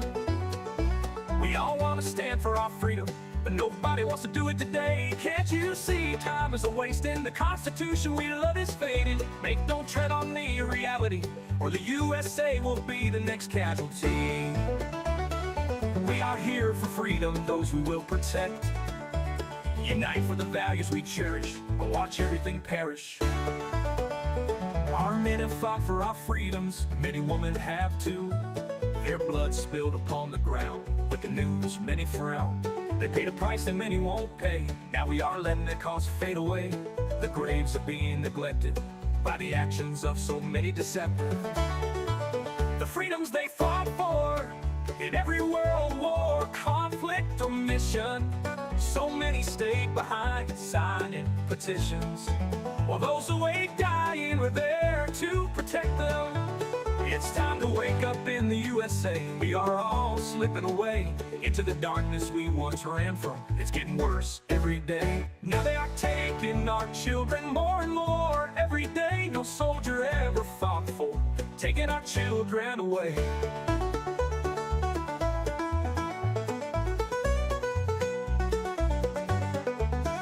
This is not why they bled for our freedom. They didn't die for some cheap pay. We all need to come together, fight this corruption, and it starts today. We need to wake up America, go back to parades, remember true family values, laugh again as children play. These are the things we fought for, 200 years strong, but now we're losing all of this. Don't tread on me does exist. So rise up and be strong. We don't have to go along. We need to push back now, like our forefathers did. It's time to bring back the way it was, when families lived together, all that mattered was love. It's not always easy to take back what they have grabbed. With all of us together we can do it, two loving children and mom and dad. This is our country, it's called USA.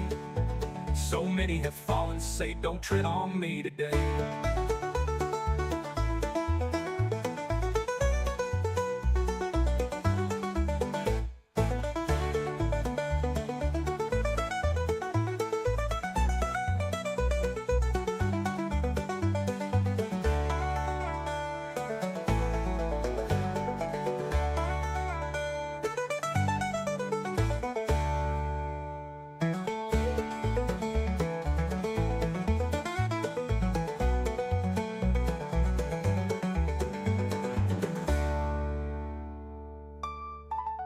It's time to wake up in the USA.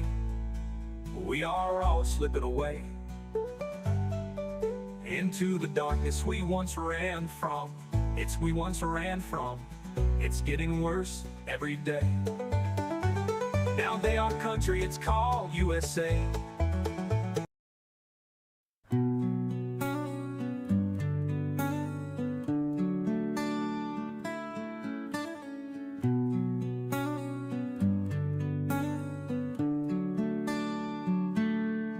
When the day begins rolling in through from the night,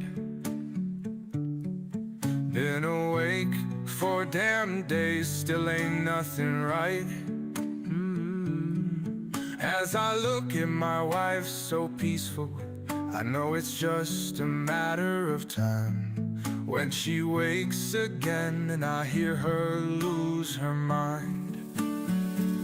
It's hard enough having the kids taken away. For the lies they spread have made it this way. I know you won't hear the truth, and that is not your fault. So I've been writing these songs to put in this vault. Every day without you is so friggin' long. Looking at the calendar, I wonder where has the time G1? All I do is bury my head in books, to one day get back my kid they took. I never imagined this would be my life. We loved you so much, we never let you go. But when they came for you, I didn't know what to do. Waving from the back window is what I saw. My little girl in caseworker taking off. It wasn't fair, no one cared. That's what happened the day.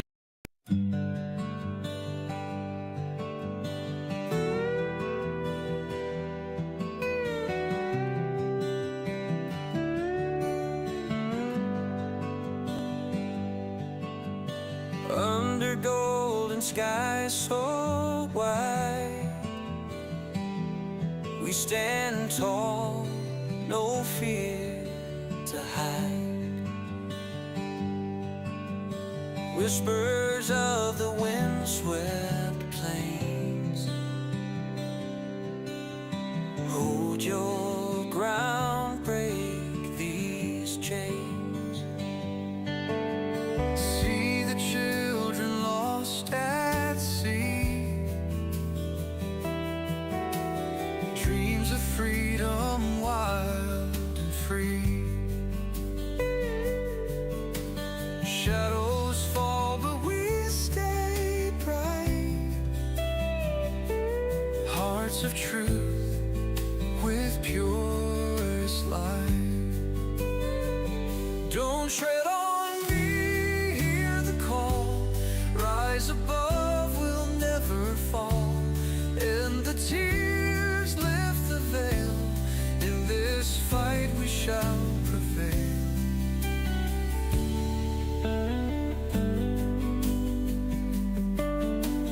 Vibes sings tales untold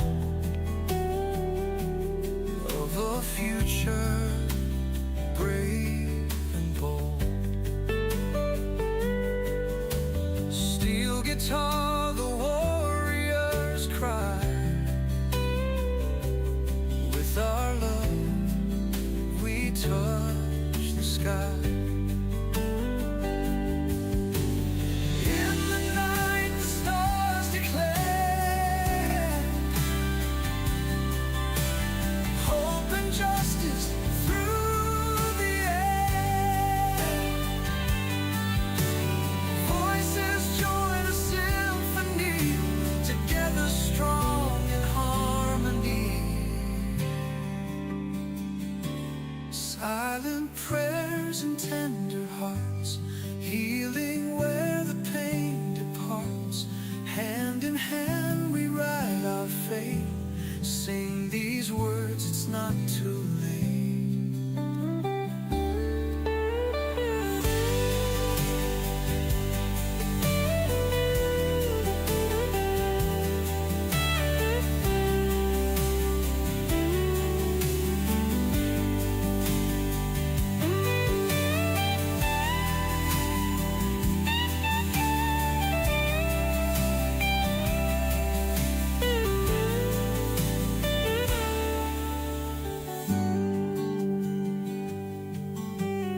Up to left sings tales untold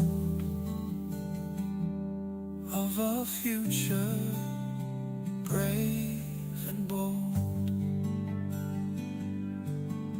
Steel guitar, the warriors cry. With our love,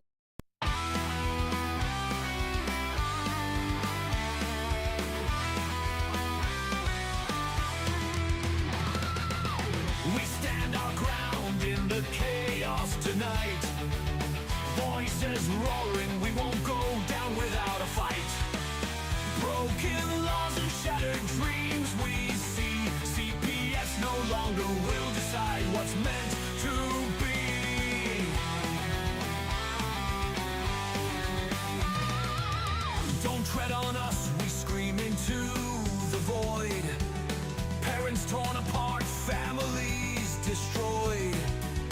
We march forward, hearts ablaze with pride. Injustice crushed as we gather side by side. Abolish the chains and break the system down. No more kids for cash in this twisted town. Make parenting great with freedom as our goal. Here Tiff and the Punisher, we're reclaiming control. Constitution rules, we hold it tight. No more tears or endless nights. Stealing kids is not their right. We won't back down, we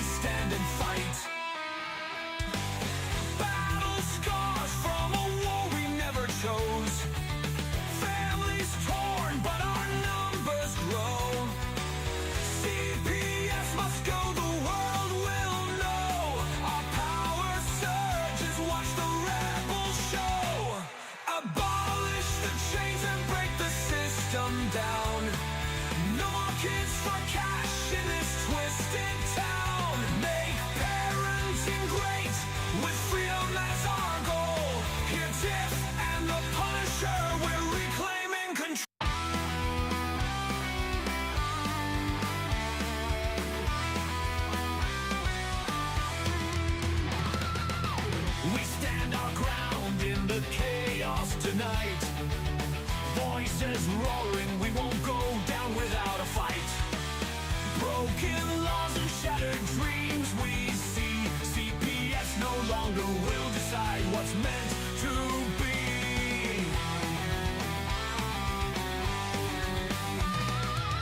Don't tread on us, we scream into the void. Parents torn apart, families destroyed. We march forward, hearts ablaze with pride. Injustice crushed as we gather side by side. Abolish the chains and break the system down. No more kids for cash in this twisted town. Make parenting great with freedom as our goal. Here Tiff and the Punisher, we're reclaiming control. Constitution rules, we hold it tight. No more tears or endless nights. Stealing kids is not their right. We won't back down, we stand and fight. Battle scars from a war we never chose. Families torn, but our numbers grow. CPS must go, the world will know. Our power surges, watch the rebels show. Abolish the chains and break the system down. No more kids for cash in this twisted town. Make parenting great with freedom as our goal. Here Tiff and the Punisher, we're reclaiming control. We're in control.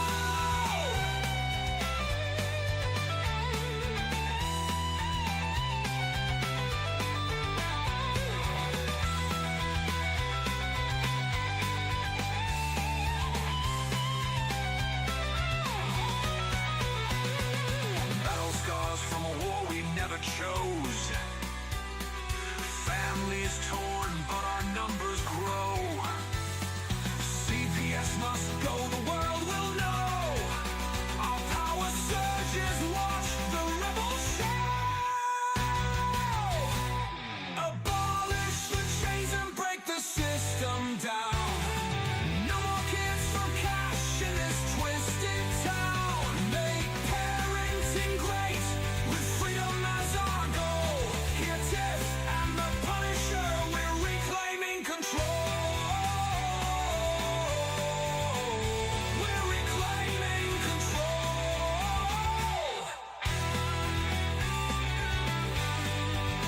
We're in control.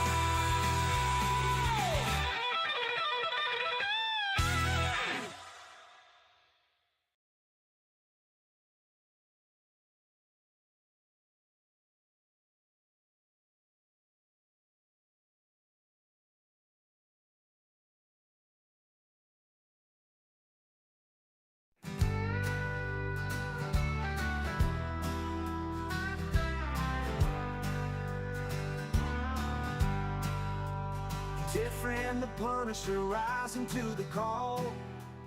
Fighting for the children, standing tall. Constitution in hand and we're ready to ball. Rights worth protecting for one and all. From the podcast ways to every home, teaching us the power to stand alone. Legal knowledge keeps us in the zone. Fight against CPS so fiercely shown. Stand up USA, don't let them fall. Fighting for our kids, answering the call. Our devotion's strong, we won't stall. Freedom's light will shine proud for all. In every town across this great land, voices united, ready to withstand. From city streets to the desert sand, together we'll take a bold stand. Each parent's heart beats brave and true, following the path paved red, white, blue. Armed with rights we'll push on through, for the innocent lives we must rescue. Stand up USA, don't let them fall. Fighting for our kids, answering the call. Our devotion's strong, we won't stall. Freedom's light will shine proud for all.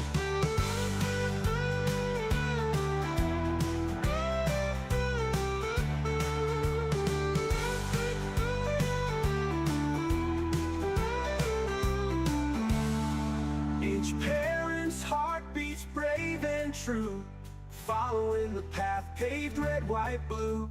Armed with rights, we'll push on through. For the innocent lives we must rescue.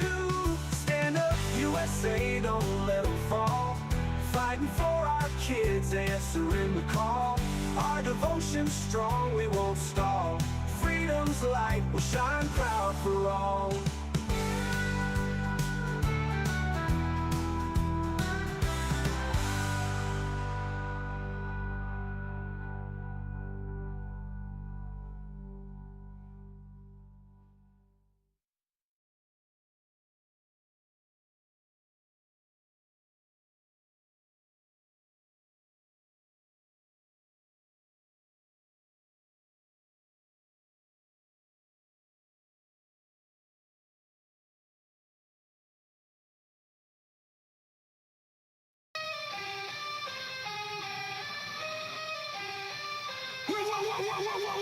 When I began this battle, my soul was so damn fragile.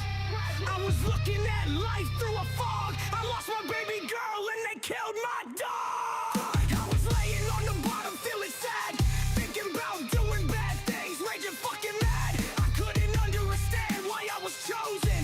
Then it led to my rage and explosion. I am the one who can make this better. It's my job to make things right. I need to pick myself up. It's time for my biggest fight. Wrap your kids in the Bible. Wrap your kids in the flag. CPS is from the devil. Y'all know that it's a fact. I'm a father that went to jail. I cherish my daughter. It was nothing when they come for her and me. There should have been a slaughter. Stand with us. Make parenting great again. Abolish CPS. Ambush with the black SUVs. They come armed, they came for me, and they came for her. Stand with us, make parenting great again, abolish CPS. They took her from me, she's across the state. Gone for a year now, taken away. All these people who have written me off, I'm here to show my face and tell you you're wrong. I never was as good as you, and for the record we know that's not true. I'm not trying for a comparison. How dare you, you're embarrassing. I don't wanna be as good as anyone else. I fight this battle, I fight for myself. I am the one who can make this better. It's my job to make things right. I need to pick myself up. It's time for my biggest fight. I don't care about your judgment, I'm glad you gave us this test. But when your life is over, will your heart sleep quietly in your chest? I've got more life to live. As a matter of fact, it's just beginning. I've been given a challenge and my daughter is waiting. It's a fight I can't walk away from, a new life we are creating. So why you sit there mouth full of hating? Be sure my mind is planning on invading. I've got a war to fight and I'm on. I won't give up, I need to win, this is bigger than you. I don't expect you to understand. I am the one who can start over. It's my job to make things right. I need to pick myself up. It's time for the biggest fight. I won't be left behind. This is the time, I call it mine. Step out of the way unless you wanna play Trump, stand with us. Make parenting great again, abolish CPS. There is no time for bickering. The clocks are flickering. Pick up your weapon and join me. If not, go back to ignoring me. I will be on top, pistol going pop, pop. Money falling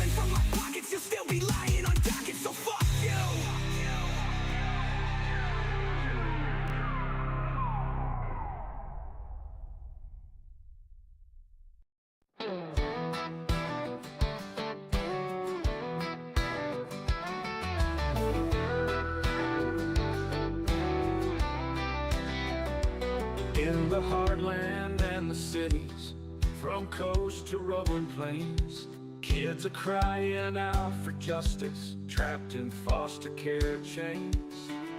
Promises were broken and dreams turned into dust, in a system built on power where no one we can trust. Let's burn bridges of deception, light a fire for what's right, tear down walls of silence, bring the truth into the light. For the children who are voiceless, for the hearts that feel alone, we'll stand and fight together till every child finds a home. They say it's for their safety, they say it's for their good, but behind those empty phrases, we see them misunderstood. Families torn asunder by a system cold and blind. It's time to raise our voices and leave no child behind. Let's burn bridges of deception, light a fire for what's right, tear down walls of silence, bring the truth into the light. For the children who are voiceless, for the hearts that feel alone, we'll stand and fight together till every child finds a home. So let's hold them to their promises, let's call out every lie. For the sake of all our children, we won't back down or comply. From Georgia to the Rockies, from the bayou to the coast, we'll burn the bridges that divide us and fight for what matters most. Let's burn bridges of deception, light a fire for what's right, tear down walls of silence, bring the truth into the light. For the children who are voiceless, for the hearts that feel alone, we'll stand and fight together till every child finds a home. So let's hold them to their promises, let's call out every lie. Sure, here's a country themed song titled Burn Bridges, that reflects the systematic failures in the foster care system nationwide. Complimenting your song, Georgia's Hidden Scarlet. Let's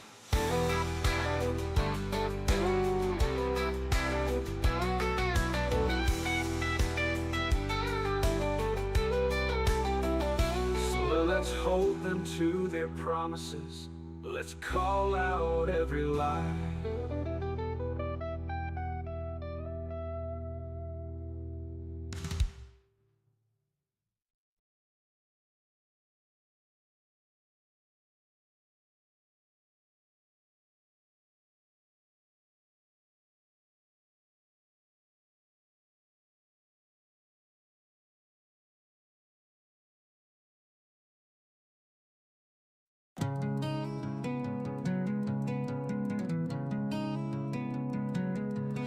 A father's tears fall like the rain, a mother's cries locked in pain. No gavel should steal what love has made. This war at home needs a barricade. We fight for hearts we won't forsake. No more lives for the system to break. Stand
close the door. No more games, no keeping score. Chains of love should not be pried. No more tears where victims reside.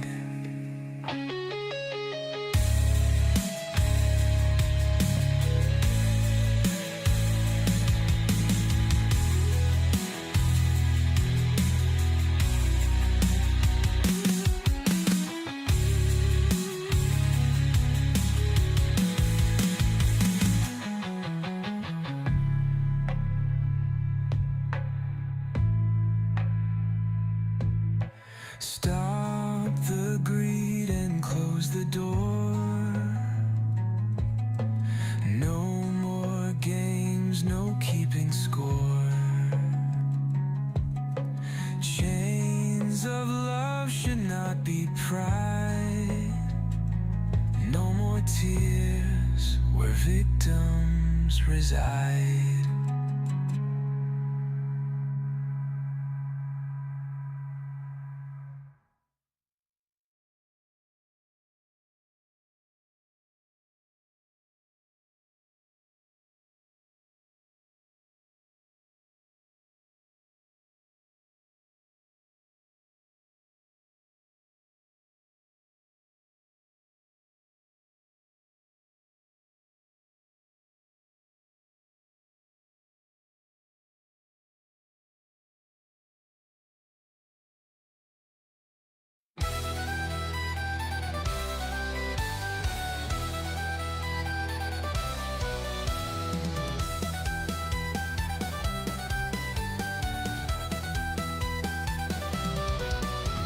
Rattlesnake flags are flying high underneath the starry sky. Nation's heart beat loud and free. Don't tread on me, don't tread on me.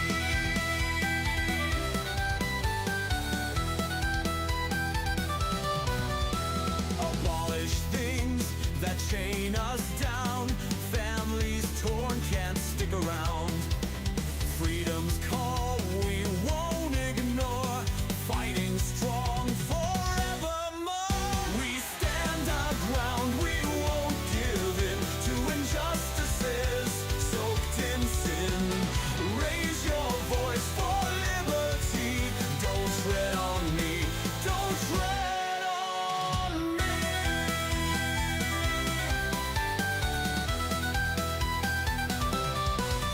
Electric roar and passion's cry, limps and drums, they pierce the sky.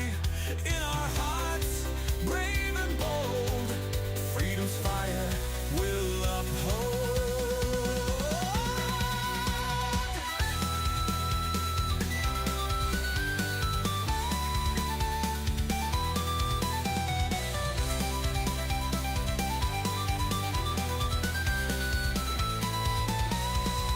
Children's laughter, lost in fear.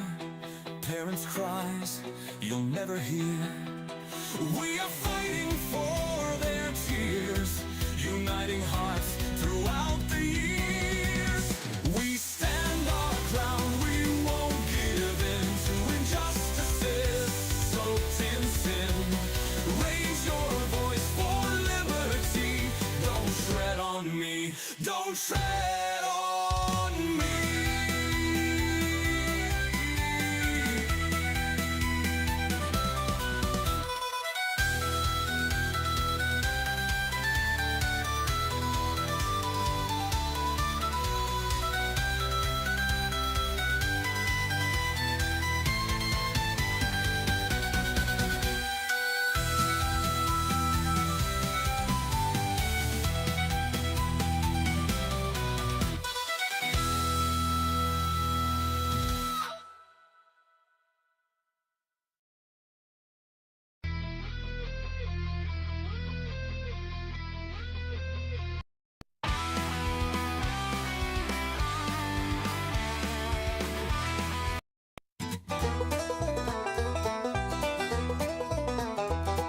and he marches through the town, no fear, fighting for the freedom, it's crystal clear.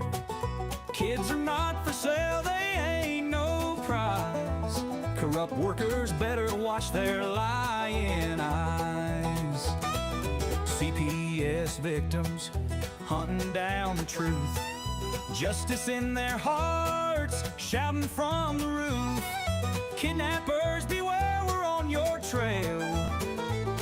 With a banjo tune we will tell the tale. The kids are our property, not for your greed.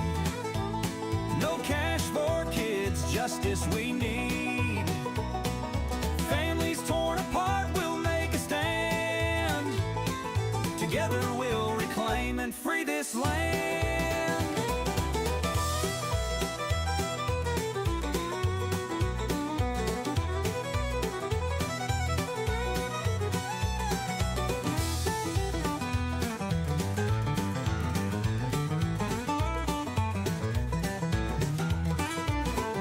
Podcast whispers through the night so loud, voices of the people breaking every shroud, exposing every trick, every wicked scheme. For our children's sake we will redeem.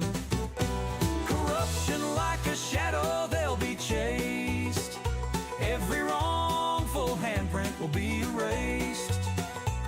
Our banners fly high, vengeance calls through every valley, mountain and halls. Vinny's words like thunder shake the ground. United we will fight till justice is found. No more tears, no more broken dreams. In the light together our love redeems.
The storm is coming, feel the thunder crash.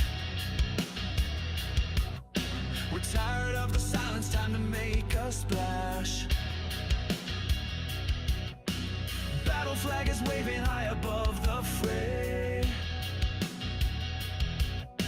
The fight begins right here today.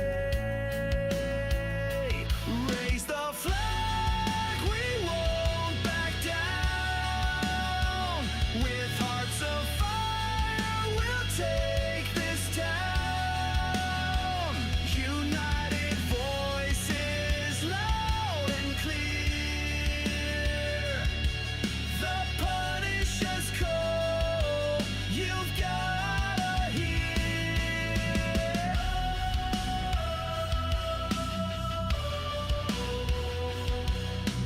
Marching through the chaos with unyielding pride. Gunners by my shoulder with a rising tide. The world can try to break us, but we'll never fall. Parents standing tall, we've answered the call. Raise the flag, we won't back down. With hearts of fire, we'll take this town. United voices, loud and clear. The